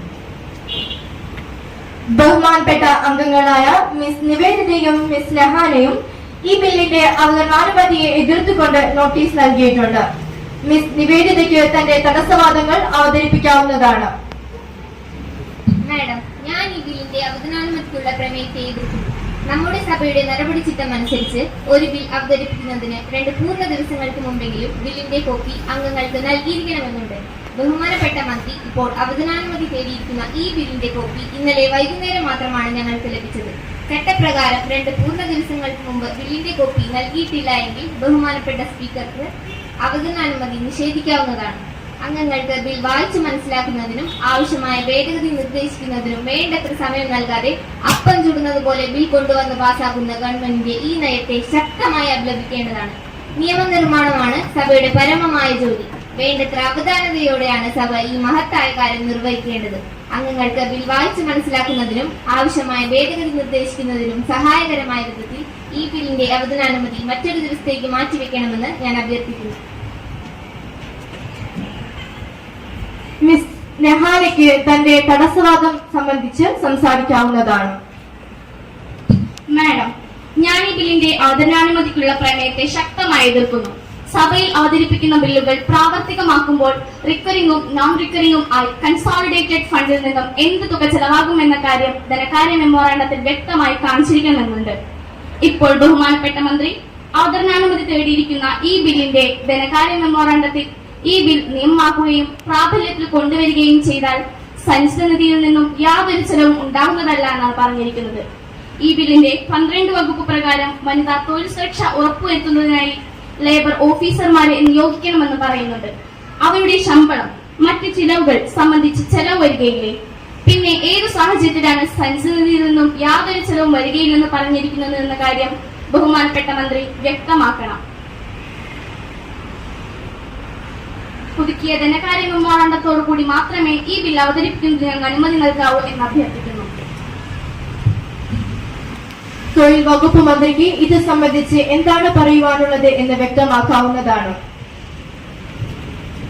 മാഡം സ്പീക്കർ, ബഹുമാനപ്പെട്ട അംഗങ്ങളായ മിസ് നിവേദിതയും മിസ് നഹാനയും കൊണ്ടുവന്ന തടസ്സവാദങ്ങൾ നിലനിൽക്കുന്നതല്ല എന്ന് ആദ്യമേ ചൂണ്ടിക്കാണിക്കട്ടെ. ഈ ബിൽ ഇന്നിവിടെ അവതരിപ്പിക്കുന്നതിന് തൊട്ട് 10 ദിവസം മുമ്പ് നടത്തിയ കാര്യോപദേശക സമിതിയുടെ തീരുമാനപ്രകാരമാണ്. കാര്യോപദേശക സമിതി ഇത് സംബന്ധിച്ച തീരുമാനം എടുത്തതിന്റെ തൊട്ടടുത്ത ദിവസം തന്നെ അച്ചടിച്ച ബില്ലിന്റെ കോപ്പി എല്ലാ അംഗങ്ങൾക്കും തപാലിൽ അയച്ചിരുന്നു. തപാലിൽ വന്ന കാലതാമസം കൊണ്ടായിരിക്കും ബഹുമാനപ്പെട്ട അംഗത്തിന്റെ കോപ്പി ഇന്നലെ മാത്രം ലഭിച്ചു എന്ന് പറയുന്നത്. തപാലിൽ അയച്ചതിന് പുറമെ അംഗങ്ങളുടെ ക്വാർട്ടേഴ്സിലും ബില്ലിന്റെ കോപ്പി ഒരാഴ്ച മുമ്പ് തന്നെ അയച്ചിരുന്നു. രേഖകൾ പരിശോധിച്ചാൽ അങ്ങേക്ക് ഇക്കാര്യം ബോധ്യമാവും. ഈ സാഹചര്യത്തിൽ മിസ് നിവേദിതയുടെ തടസ്സവാദം നിലനിൽക്കുകയല്ല എന്ന് കാണാവുന്നതാണ്. രണ്ടാമതായി മിസ് നഹാനയുടെ തടസ്സവാദം ധനകാര്യ മെമ്മോറാണ്ടം വസ്തുക്കൾക്ക് നിരക്കുന്നതല്ല എന്നതാണ്. മാഡം, ഗവൺമെന്റിന്റെ തൊഴിൽ വകുപ്പിൽ ഇപ്പോൾ തന്നെ ലേബർ ഓഫീസേഴ്സ് ഉണ്ട്. അവരുടെ സേവനമാണ് ഈ ബിൽ നിയമമാക്കി പ്രാബല്യത്തിൽ കൊണ്ടുവരുമ്പോൾ ഉപയോഗിക്കാൻ പോകുന്നത്. പുതുതായി തസ്തികയൊന്നും ഇക്കാര്യത്തിൽ സൃഷ്ടിക്കുവാൻ ഗവൺമെന്റ് ഉദ്ദേശിക്കുന്നില്ല. ആയതിനാൽ ധനകാര്യ മെമ്മോറാണ്ടം ശരിയായ രീതിയിൽ തന്നെയുള്ളതാണ്. ഈ സാഹചര്യത്തിൽ തടസ്സവാദങ്ങൾ തള്ളണമെന്ന് ബഹുമാനപ്പെട്ട ചെയറിനോട് ഞാൻ അഭ്യർത്ഥിക്കുന്നു. ബഹുമാനപ്പെട്ട അംഗങ്ങളായ മിസ് നിവേദിതയും മിസ് നെഹാനയും നൽകിയ തടസ്സവാദങ്ങൾ ചെയർ പരിശോധിച്ചു. 2024 വനിതാ തൊഴിൽ സുരക്ഷാ ബില്ലിന്റെ കോപ്പികൾ പ്രിന്റ് ചെയ്ത് അംഗങ്ങൾക്ക് 9 ദിവസം മുമ്പ് തന്നെ തപാലിൽ അയച്ചതായി രേഖകൾ പരിശോധിച്ചതിൽ നിന്നും കാണുന്നു. അതുപോലെ തന്നെ അംഗങ്ങൾക്ക് അവരുടെ ക്വാർട്ടേഴ്സിൽ പ്രത്യേക കവറിൽ ബില്ലിന്റെ കോപ്പികൾ പ്രിന്റ് ചെയ്ത് ഒരാഴ്ച മുമ്പ് എത്തിച്ചിട്ടുണ്ട്. ധനകാര്യ മെമ്മോറാണ്ടം സംബന്ധിച്ച ബഹുമാനപ്പെട്ട മന്ത്രിയുടെ വിശദീകരണം തൃപ്തികരമാണ്. ഈ സാഹചര്യത്തിൽ മിസ് നിവേദിതയും മിസ് നെഹാനയും നൽകിയ തടസ്സവാദങ്ങൾ നിലനിൽക്കുന്നതല്ല. ആയതിനാൽ പ്രസ്തുത തടസ്സവാദങ്ങൾ തള്ളുന്നു. 2024 വനിതാ തൊഴിൽ സുരക്ഷാ ബില്ലിന്റെ അവതരണത്തിന് അനുമതി നൽകാമോ എന്ന പ്രശ്നത്തെ അനുകൂലിക്കുന്നവർ, പ്രതികൂലിക്കുന്നവർ ബില്ലിന് അവതരണാനുമതി നൽകിയിരിക്കുന്നു. തൊഴിൽ വകുപ്പ് മന്ത്രിക്ക് 2024 വനിതാ തൊഴിൽ സുരക്ഷാ ബിൽ അവതരിപ്പിക്കാവുന്നതാണ്. മാഡം സ്പീക്കർ, 2024 വനിതാ തൊഴിൽ സുരക്ഷാ ബിൽ ഞാൻ അവതരിപ്പിക്കുന്നു. ബിൽ അവതരിപ്പിച്ചിരിക്കുന്നു.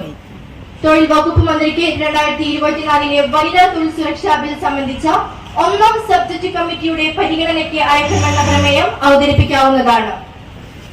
മാഡം സ്പീക്കർ, 2024 വനിതാ തൊഴിൽ സുരക്ഷാ ബിൽ 1ാം സബ്ജക്ട് കമ്മിറ്റിക്ക് അയക്കേണ്ടെന്ന പ്രമേയം ഞാൻ അവതരിപ്പിക്കുന്നു. പ്രമേയത്തെ പിന്താങ്ങേണ്ടതാണ്. മാഡം സ്പീക്കർ, ഞാൻ ഈ പ്രമേയത്തെ പിന്താങ്ങുന്നു. മന്ത്രിക്ക് സംസാരിക്കാവുന്നതാണ്. മാഡം സ്പീക്കർ, തൊഴിലിടങ്ങളിൽ സ്ത്രീകൾ നേരിടുന്ന അതിക്രമങ്ങൾക്കും വിവേചനങ്ങൾക്കും തടയിടേണ്ടത് ഇന്നിന്റെ ആവശ്യമാണ്. സ്ത്രീയുടെ പേരിൽ മാത്രം പല മേഖലകളിലും തടയപ്പെടുകയും പിന്തള്ളപ്പെടുകയും ചെയ്യുന്നത് അനുവദിക്കാൻ കഴിയില്ല. മാത്രമല്ല, തുല്യ ജോലിക്ക് തുല്യവേതനം എന്നത് വ്യക്തിയുടെ അവകാശം കൂടിയാണ്. രാജ്യത്തെ തൊഴിൽ മേഖലകളിൽ വനിതയ്ക്ക് നേരെ നടക്കുന്ന വിവേചനങ്ങളും അതിക്രമങ്ങളും ഈ ജനാധിപത്യ രാജ്യമായ ഇന്ത്യയെ സംബന്ധിച്ച് നാണക്കേട് സൃഷ്ടിക്കുന്നു.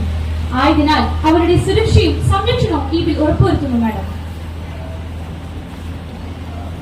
മിസ് നെഹാനിക്ക് ബിൽ സെലക്ട് കമ്മിറ്റിയുടെ പരിഗണനയ്ക്ക് അയക്കണമെന്ന 1-ാം നമ്പർ ഭേദഗതി അവതരിപ്പിച്ച് സംസാരിക്കാവുന്നതാണ്. മാഡം സ്പീക്കർ, 2024 വനിതാ തൊഴിൽ സുരക്ഷയുമായി ബന്ധപ്പെട്ട പ്രധാന നിയമനിർമ്മാണമാണ്. അത് കൂടുതൽ ചർച്ചയും തെളിവെടുപ്പും കഴിഞ്ഞ് പാസ്സാക്കുന്നതാണ് ഉചിതം എന്ന് ഞാൻ കരുതുന്നു. ഒരു സെലക്ട് കമ്മിറ്റിക്ക് അയക്കുകയാണെങ്കിൽ ഇക്കാര്യത്തിൽ കൂടുതൽ വ്യക്തികളിൽ നിന്ന് തെളിവെടുക്കുന്നതിനും നിയമം കുറ്റമറ്റതും ശക്തവും ആക്കാൻ കഴിയും എന്ന് ഞാൻ കരുതുന്നു. ആയതിനാൽ ബിൽ സെലക്ട് കമ്മിറ്റിയുടെ പരിഗണനയ്ക്ക് അയക്കണമെന്ന് ഞാൻ അഭ്യർത്ഥിക്കുന്നു. മിസ് അമേയ്ക്ക് മിസ് നെഹാനിയുടെ ഭേദഗതിയെ അനുകൂലിച്ചുകൊണ്ട് സംസാരിക്കാവുന്നതാണ്. മാഡം, ഞാൻ ഈ ഭേദഗതിയെ അനുകൂലിക്കുന്നു. സെലക്ട് കമ്മിറ്റിയുടെ പരിഗണനയ്ക്ക് അയക്കുകയാണെങ്കിൽ രാജ്യത്തിന്റെ പല ഭാഗത്തു വെച്ച് കമ്മിറ്റി കൂടി ബന്ധപ്പെട്ട വ്യക്തികളിൽ നിന്നും തെളിവെടുത്ത് ഈ നിയമം കുറ്റമറ്റതാക്കാൻ കഴിയും എന്നത് തന്നെയാണ് എന്റെ അഭിപ്രായം. ആയതിനാൽ ഞാൻ ഈ ഭേദഗതിയെ ശക്തമായി അനുകൂലിക്കുന്നു. മിസ് ദീപ സഞ്ജന ബിൽ പൊതുജനാഭിപ്രായം ആരായുന്നതിനായി സർക്കുലേറ്റ് ചെയ്യണമെന്ന 2-ാം നമ്പർ ഭേദഗതി അവതരിപ്പിച്ച് സംസാരിക്കാവുന്നതാണ്. മാഡം സ്പീക്കർ, 2024 വനിതാ തൊഴിൽ സുരക്ഷാ ബിൽ പൊതുജനാഭിപ്രായം ആരായുന്നതിനായി 2024 ഓഗസ്റ്റ് 31 വരെ സർക്കുലേറ്റ് ചെയ്യണമെന്ന ഭേദഗതി ഞാൻ അവതരിപ്പിക്കുന്നു. ഈ ബില്ല് ഭാരതത്തിൽ തൊഴിലെടുക്കുന്ന എല്ലാ സ്ത്രീകളുടെയും മാഗ്ന കാർട്ട ആണെന്ന് ഞാൻ കരുതുന്നു. തൊഴിലിടങ്ങളിൽ സ്ത്രീക്ക് പുരുഷനോടൊപ്പം തന്നെ തുല്യമായ വേതനം ഉറപ്പുവരുത്തുന്നതിനും അവരുടെ തൊഴിൽ സംരക്ഷിക്കുന്നതിനും വേണ്ടിയുള്ളതാണ്. നിസ്സാര കാര്യങ്ങൾക്ക് പോലും സ്ത്രീകൾ ചെയ്യുന്ന തൊഴിലിൽ നിന്നും പുറത്താക്കുന്ന പ്രവണത വർദ്ധിച്ചു വരുന്നതായാണ് കാണുന്നത്. ഒരു ഭാര്യയുടെയും അമ്മയുടെയും കുടുംബിനിയുടെയും റോളിൽ പല ഉത്തരവാദിത്തങ്ങൾ ചെയ്യേണ്ടി വരുന്ന സ്ത്രീകൾക്ക് അവരുടെ തൊഴിൽ സംരക്ഷണം കുടുംബത്തിന്റെ സാമ്പത്തിക ഭദ്രത ഉറപ്പാക്കുന്നതിന് അനിവാര്യമായ ഒരു കാര്യമാണ്. ഈ ബില്ല് അത്തരത്തിലുള്ള ഒരു മഹത്തരമായ കാൽവെപ്പാണ്. ബിൽ പൊതുജനാഭിപ്രായം ആരായുന്നതിനായി സർക്കുലേറ്റ് ചെയ്താൽ കൂടുതൽ വിഭാഗം ജനങ്ങൾക്ക് ഇത് പ്രയോജനപ്രദമാക്കുന്ന വിധത്തിൽ ആക്കുന്നതിന് കഴിയും. അതുകൊണ്ട് ബിൽ 31/8/2024 വരെ പൊതുജനാഭിപ്രായം ആരായുന്നതിനായി സർക്കുലേറ്റ് ചെയ്യണമെന്നും ഈ ഭേദഗതി അംഗീകരിക്കണമെന്നും ഞാൻ അഭ്യർത്ഥിക്കുന്നു. മിസ് ഹഫ്സാനിക്ക് മിസ് ദീപ സഞ്ജനയുടെ ഭേദഗതിയെ അനുകൂലിച്ചുകൊണ്ട് സംസാരിക്കാവുന്നതാണ്. Madam speaker, miss Deepa Sanjana അവതരിപ്പിച്ച ഭേദഗതിയെ ഞാൻ അനുകൂലിക്കുന്നു. ഭാരതത്തിലെ തൊഴിലെടുക്കുന്ന സ്ത്രീകളെ സംബന്ധിച്ച് ഇത് വളരെ പ്രധാനപ്പെട്ട ഒന്നാണ്. ഇത് പൊതുജനാഭിപ്രായം അറിയുന്നതിനു വേണ്ടി സർക്കുലേറ്റ് ചെയ്താൽ വിവിധ തൊഴിൽ മേഖലയിൽ പണിയെടുക്കുന്ന സ്ത്രീകളുടെ പ്രശ്നങ്ങൾ, അവർ നേരിടുന്ന വെല്ലുവിളികൾ എന്തെല്ലാമാണെന്ന് കൃത്യമായി തിരിച്ചറിയാൻ സാധിക്കും. ഈ ഭേദഗതിയെ ഞാൻ അനുകൂലിക്കുന്നു. തൊഴിൽ വകുപ്പ് മന്ത്രിക്ക് അവതരിപ്പിച്ചിട്ടുള്ള ഭേദഗതികളെ കുറിച്ച് സംസാരിക്കാവുന്നതാണ്. മാഡം സ്പീക്കർ, ഈ ബിൽ ഈ സമ്മേളനത്തിൽ തന്നെ ചർച്ച ചെയ്ത് പാസ്സാക്കണം എന്ന് കാര്യോപദേശക സമിതി യോഗത്തിൽ തീരുമാനമെടുത്തിട്ടുണ്ട്. സബ്ജക്ട് കമ്മിറ്റി യോഗത്തിൽ തന്നെ വകുപ്പിന്റെ എല്ലാ വശങ്ങളും കൂലങ്കഷമായി പരിശോധിച്ച ശേഷം വേണ്ട മാറ്റങ്ങൾ നിർദ്ദേശിക്കാവുന്നതാണ്. സെലക്ട് കമ്മിറ്റിയുടെ പരിഗണനയ്ക്കും പൊതുജനാഭിപ്രായം ആരായുന്നതിനുമായി സർക്കുലേറ്റ് ചെയ്താൽ ഈ ബിൽ ഈ സമ്മേളനത്തിൽ തന്നെ പരിഗണിക്കുന്നതിന് സാധിക്കാതെ വരും. ആയതിനാൽ ബിൽ സർക്കുലേറ്റ് ചെയ്യണമെന്ന ഭേദഗതിയും സെലക്ട് കമ്മിറ്റിക്ക് അയക്കണമെന്ന ഭേദഗതിയും സ്വീകരിക്കാൻ കഴിയില്ല. മിസ് നെഹാന അങ്ങയുടെ 1-ാം നമ്പർ ഭേദഗതി പ്രസ് ചെയ്യുന്നുണ്ടോ? പ്രസ് ചെയ്യുന്നുണ്ട്. ഭേദഗതി പ്രസ് ചെയ്യുന്നതിനാൽ ഭേദഗതിയെ അനുകൂലിക്കുന്നവർ, പ്രതികൂലിക്കുന്നവർ, ഭേദഗതി സഭ തള്ളിയിരിക്കുന്നു. മിസ് ദീപ സഞ്ജന ബിൽ പൊതുജനാഭിപ്രായം ആരായുന്നതിനായി സർക്കുലേറ്റ് ചെയ്യണമെന്ന അങ്ങയുടെ 2-ാം നമ്പർ ഭേദഗതി അനുകൂലിക്കുന്നുണ്ടോ? മാഡം സ്പീക്കർ, പ്രസ് ചെയ്യുന്നില്ല. ഭേദഗതി പ്രസ് ചെയ്യാത്തതിനാൽ സഭയുടെ അനുമതിയോടെ ഭേദഗതി പിൻവലിച്ചിരിക്കുന്നു. ഇനി 2024 വനിതാ തൊഴിൽ സുരക്ഷാ ബിൽ തൊഴിൽ സംബന്ധിച്ച 1-ാം നമ്പർ സബ്ജക്ട് കമ്മിറ്റിയുടെ പരിഗണനയ്ക്ക് അയക്കണമെന്ന പ്രശ്നത്തെ അനുകൂലിക്കുന്നവർ, പ്രതികൂലിക്കുന്നവർ, I think ayes have it, ayes have it, ayes have it. പ്രമേയം സഭ അംഗീകരിച്ചിരിക്കുന്നു. ബിൽ ഒന്നാം സബ്ജക്ട് കമ്മിറ്റിയുടെ പരിഗണനയ്ക്ക് അയക്കുന്നു. Joint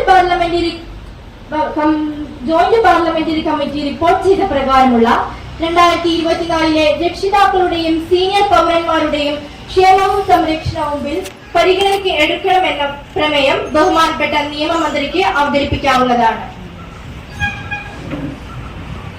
madam speaker, joint parliamentary committee report ചെയ്ത പ്രകാരമുള്ള 2024 രക്ഷിതാക്കളുടെയും സീനിയർ പൗരന്മാരുടെയും ക്ഷേമവും സംരക്ഷണവും ബിൽ പരിഗണനയ്ക്ക് എടുക്കണമെന്ന പ്രമേയം ഞാൻ അവതരിപ്പിക്കുന്നു.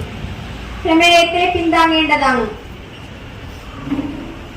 മാഡം സ്പീക്കർ, ഞാൻ ഈ പ്രമേയത്തെ പിന്താങ്ങുന്നു. ജോയിന്റ് പാർലമെന്ററി കമ്മിറ്റി റിപ്പോർട്ട് ചെയ്ത പ്രകാരമുള്ള 2024 രക്ഷിതാക്കളുടെയും സീനിയർ പൗരന്മാരുടെയും ക്ഷേമവും സംരക്ഷണവും ബിൽ പരിഗണനയ്ക്ക് എടുക്കണമെന്ന പ്രശ്നത്തെ അനുകൂലിക്കുന്നവർ, പ്രതികൂലിക്കുന്നവർ? പ്രമേയം സഭ അംഗീകരിച്ചിരിക്കുന്നു. ബിൽ പരിഗണനയ്ക്ക് അയക്കുന്നു. വകുപ്പ് തിരിച്ചുള്ള പരിഗണന. രണ്ടാം വകുപ്പിന് അംഗങ്ങൾക്ക് ഭേദഗതികൾ അവതരിപ്പിക്കാവുന്നതാണ്. ഭേദഗതി നമ്പർ 10 മിസ് റുക്സാന, ഭേദഗതി നമ്പർ 11 മിസ് സന. മാഡം, രണ്ടാം വകുപ്പ് ഉപവകുപ്പിൽ 60 വയസ്സ് എന്നതിന് പകരം 65 വയസ്സ് എന്നാക്കണമെന്ന ഭേദഗതി ഞാൻ അവതരിപ്പിക്കുന്നു. മാഡം, രണ്ടാം വകുപ്പ് കെ ഉപവകുപ്പിൽ ഭക്ഷണം എന്നത് പോഷക സമ്പന്നമായ ഭക്ഷണമാക്കി മാറ്റണമെന്ന ഭേദഗതി ഞാൻ അവതരിപ്പിക്കുന്നു. ബഹുമാനപ്പെട്ട നിയമമന്ത്രി ഈ ഭേദഗതികൾ അംഗീകരിക്കുന്നുണ്ടോ? മാഡം സ്പീക്കർ, മിസ് റുക്സാനയും സനയും അവതരിപ്പിച്ച ഭേദഗതികൾ അംഗീകരിക്കാൻ നിർവാഹമില്ല. സീനിയർ സിറ്റിസൺ എന്ന ഗണത്തിൽ 60 വയസ്സിന് മുകളിൽ ഉള്ളവരെ കൊണ്ടുവരണം എന്നത് ഗവൺമെന്റിന്റെ ന്യായപരമായ തീരുമാനം തന്നെയാണ്. ഭക്ഷണം എന്നത് പോഷക സമൃദ്ധമായ ഭക്ഷണം എന്നത് മാറ്റുന്നതിനോട് ഞാൻ യോജിക്കുന്നില്ല. ജീവൻ നിലനിർത്തുന്നതിന് ആവശ്യമായ ഭക്ഷണത്തിൽ പോഷക സമൃദ്ധമായ ഭക്ഷണം ഉൾപ്പെടും. മിസ് റുക്സാന, താങ്കളുടെ 10ാം നമ്പർ ഭേദഗതി പ്രസ് ചെയ്യുന്നുണ്ടോ? മാഡം, ഞാൻ പ്രസ് ചെയ്യുന്നില്ല. ഭേദഗതി പ്രസ് ചെയ്യാത്തതിനാൽ സഭയുടെ അനുമതിയോടെ ഭേദഗതി പിൻവലിച്ചിരിക്കുന്നു. മിസ് സന, താങ്കളുടെ 11ാം നമ്പർ ഭേദഗതി പ്രസ് ചെയ്യുന്നുണ്ടോ? മാഡം, ഞാൻ ഭേദഗതി പ്രസ് ചെയ്യും. മിസ് സന അവതരിപ്പിച്ച 11ാം നമ്പർ ഭേദഗതിയെ അനുകൂലിക്കുന്നവർ, പ്രതികൂലിക്കുന്നവർ? ഭേദഗതി സഭ തള്ളിയിരിക്കുന്നു. ഇനി രണ്ടാം വകുപ്പ് ബില്ലിന്റെ ഭാഗമാക്കണോ എന്ന പ്രശ്നത്തെ അനുകൂലിക്കുന്നവർ, പ്രതികൂലിക്കുന്നവർ? രണ്ടാം വകുപ്പ് ബില്ലിന്റെ ഭാഗമായിരിക്കുന്നു. 3-4 വകുപ്പുകൾക്ക് ഭേദഗതിയില്ല. ഇനി 3-4 വകുപ്പുകൾ ബില്ലിന്റെ ഭാഗമാക്കണോ എന്ന പ്രശ്നത്തെ അനുകൂലിക്കുന്നവർ, പ്രതികൂലിക്കുന്നവർ? 3-4 വകുപ്പുകൾ ബില്ലിന്റെ ഭാഗമായിരിക്കുന്നു. 5ാം വകുപ്പിന് മിസ് സമീകൃഷ്ണ നൽകിയിട്ടുള്ള ഭേദഗതി നമ്പർ 12 അവതരിപ്പിക്കാവുന്നതാണ്. മാഡം സ്പീക്കർ, 5 വകുപ്പിന് ഓർഗനൈസേഷൻ എന്നതിന് പകരം അംഗീകൃത ഓർഗനൈസേഷൻ ആക്കണമെന്ന 12ാം നമ്പർ ഭേദഗതി ഞാൻ അവതരിപ്പിക്കുന്നു. ബഹുമാനപ്പെട്ട നിയമമന്ത്രി ഭേദഗതി അംഗീകരിക്കുന്നുണ്ടോ? മാഡം സ്പീക്കർ, ഞാൻ ഈ ഭേദഗതി അംഗീകരിക്കുന്നു. 5 ബി വകുപ്പിന് മിസ് സമീകൃഷ്ണ അവതരിപ്പിച്ച 12ാം നമ്പർ ഭേദഗതി അംഗീകരിക്കാമോ എന്ന പ്രശ്നത്തെ അനുകൂലിക്കുന്നവർ, പ്രതികൂലിക്കുന്നവർ? ഭേദഗതി അംഗീകരിച്ചിരിക്കുന്നു. ഇനി ഭേദഗതി ചെയ്ത പ്രകാരമുള്ള 5ാം വകുപ്പ് ബില്ലിന്റെ ഭാഗമാക്കാമോ എന്ന പ്രശ്നത്തെ അനുകൂലിക്കുന്നവർ, പ്രതികൂലിക്കുന്നവർ? 5ാം വകുപ്പ് ബില്ലിന്റെ ഭാഗമായിരിക്കുന്നു. 6ാം വകുപ്പിന് ഭേദഗതിയില്ല. ഇനി 6ാം വകുപ്പ് ബില്ലിന്റെ ഭാഗമാക്കാമോ എന്ന പ്രശ്നത്തെ അനുകൂലിക്കുന്നവർ, പ്രതികൂലിക്കുന്നവർ? 6ാം വകുപ്പ് ബില്ലിന്റെ ഭാഗമായിരിക്കുന്നു. 7ാം വകുപ്പിന് മിസ് സ്നേഹിത നൽകിയിട്ടുള്ള 13ാം നമ്പർ ഭേദഗതി അവതരിപ്പിക്കാവുന്നതാണ്. മാഡം സ്പീക്കർ, 7 6 മാസം എന്നതിന് പകരം 4 മാസം എന്ന ഭേദഗതി ഞാൻ അവതരിപ്പിക്കുന്നു. സംസ്ഥാന ഗവൺമെന്റ് പ്രാബല്യത്തിൽ വന്ന് 6 മാസത്തിനകം ട്രിബ്യൂണൽ രൂപീകരണം എന്നാണ് ബില്ലിൽ വിവക്ഷിച്ചിട്ടുള്ളത്. അത് നേരത്തെയാക്കണം. അതിനാലാണ് 4 മാസം എന്ന ഭേദഗതി ഞാൻ അവതരിപ്പിക്കുന്നത്. ഈ ഭേദഗതി ഗവൺമെന്റ് അംഗീകരിക്കുമെന്ന് ഞാൻ പ്രത്യാശിക്കുന്നു. ബഹുമാനപ്പെട്ട നിയമമന്ത്രി മിസ് സ്നേഹിതയുടെ 13ാം നമ്പർ ഭേദഗതി അംഗീകരിക്കുന്നുണ്ടോ?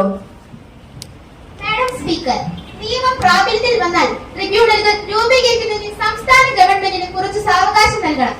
അതിനുള്ള നടപടിക്രമങ്ങൾ പൂർത്തിയാക്കാൻ തികച്ചും 6 മാസമെങ്കിലും വേണ്ടിവരും. ആയതിനാൽ ഈ ഭേദഗതി അംഗീകരിക്കാൻ നിവർത്തിയില്ല. മിസ് സ്നേഹിത, താങ്കളുടെ 13ാം നമ്പർ ഭേദഗതിയെ പ്രസ് ചെയ്യുന്നുണ്ടോ? മാഡം, ഞാൻ ഭേദഗതി പ്രസ് ചെയ്യുന്നില്ല.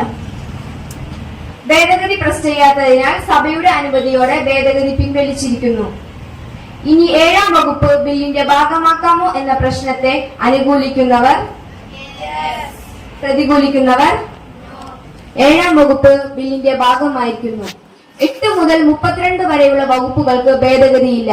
ഇനി 8 മുതൽ 32 വരെയുള്ള വകുപ്പുകൾ ബില്ലിന്റെ ഭാഗമാക്കാമോ എന്ന പ്രശ്നത്തെ അനുകൂലിക്കുന്നവർ, പ്രതികൂലിക്കുന്നവർ 8 മുതൽ 32 വരെയുള്ള വകുപ്പുകൾ ബില്ലിന്റെ ഭാഗമായിരിക്കുന്നു. 1ാം വകുപ്പും പീഠികയും പേരിനും ഭേദഗതിയില്ല. ഇനി 1ാം വകുപ്പും പീഠികയും പേരും ബില്ലിന്റെ ഭാഗമാക്കാമോ എന്ന പ്രശ്നത്തെ അനുകൂലിക്കുന്നവർ, പ്രതികൂലിക്കുന്നവർ 1ാം വകുപ്പും പീഠികയും പേരും ബില്ലിന്റെ ഭാഗമായിരിക്കുന്നു. നിയമവകുപ്പ് മന്ത്രിക്ക് 2024 രക്ഷിതാക്കളുടെയും സീനിയർ പൗരന്മാരുടെയും ക്ഷേമവും സംരക്ഷണവും ബിൽ പാസാക്കണമെന്ന പ്രമേയം അവതരിപ്പിക്കാവുന്നതാണ്. Madam speaker, joint parliamentary committee report ചെയ്ത പ്രകാരമുള്ള 2024 രക്ഷിതാക്കളുടെയും സീനിയർ പൗരന്മാരുടെയും ക്ഷേമവും സംരക്ഷണവും ബിൽ പാസാക്കി തരണമെന്ന പ്രമേയം ഞാൻ അവതരിപ്പിക്കുന്നു. പ്രമേയത്തെ പിൻവാങ്ങേണ്ടതാണ്. മാഡം സ്പീക്കർ, ഞാൻ ഈ പ്രമേയത്തെ പിൻവാങ്ങുന്നു.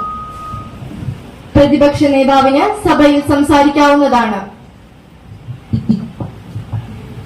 മാഡം സ്പീക്കർ, രക്ഷിതാക്കളുടെയും മുതിർന്ന പൗരന്മാരുടെയും ക്ഷേമവും സംരക്ഷണവും സംബന്ധിച്ചുള്ള ബിൽ കുറെ കൂടി അവധാനതയോടെ കൈകാര്യം ചെയ്യേണ്ട ഒന്നായിരുന്നു.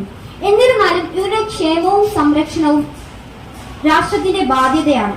അവരുടെ അധ്വാനത്തിന്റെ ഫലമാണ് നാം ഇന്ന് അനുഭവിക്കുന്നത്. ജീവിതത്തിന്റെ സായം സന്ധ്യയിൽ അവരെ തെരുവിലേക്കും വൃദ്ധസദനങ്ങളിലേക്കും വലിച്ചെറിയുന്ന വിദ്യാഭ്യാസ സമ്പന്നരായ പുത്തൻ സമൂഹം മാറിയിരിക്കുന്നു. തങ്ങളെ വളർത്തി വലുതാക്കിയ മാതാപിതാക്കളോടും മുതിർന്നവരോടുമുള്ള ഈ കൊടും ക്രൂരത അനുവദിച്ചു കൊടുക്കാൻ കഴിയില്ല മാഡം. അത്തരക്കാർക്കെതിരെ നിയമപരമായ നടപടികളിലേക്ക് നയിക്കുന്ന ഈ നിയമം എന്തുകൊണ്ടും ആവശ്യമായ ഒന്ന് തന്നെയാണ്. പ്രധാനമന്ത്രിക്ക് സംസാരിക്കാവുന്നതാണ്. മാഡം സ്പീക്കർ, രക്ഷിതാക്കളുടെയും മുതിർന്ന പൗരന്മാരുടെയും ക്ഷേമവും സംരക്ഷണവും എന്നത് ഒരു പുരോഗമന സമൂഹത്തിൽ അത്യന്താപേക്ഷിതമാണ്. രക്ഷിതാക്കളിലൂടെയാണ് ഒരു പുതിയ തലമുറ ഇവിടെ വളർന്നു വരുന്നത്.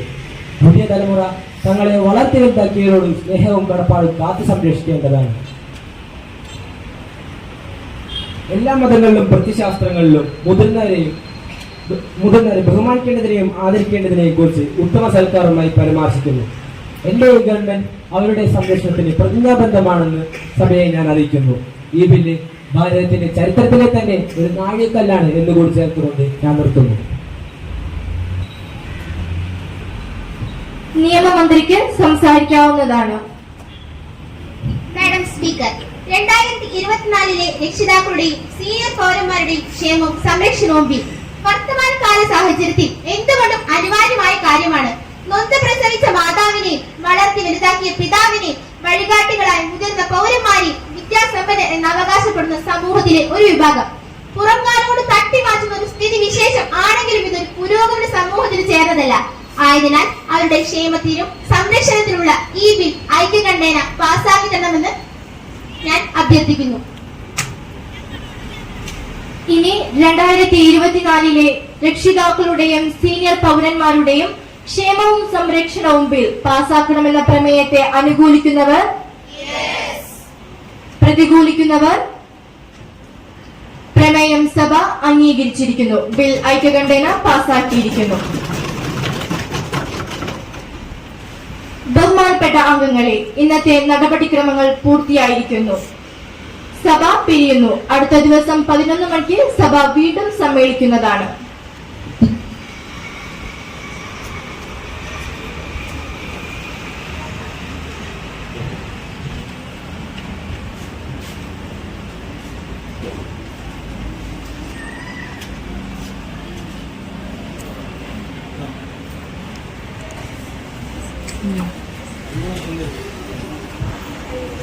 നമ്മുടെ കുട്ടികളുടെ പ്രകടനം എങ്ങനെ ഉണ്ടായിരുന്നു? നിങ്ങൾ നല്ലൊരു ക്ലാപ്പ് കൊടുക്കുക.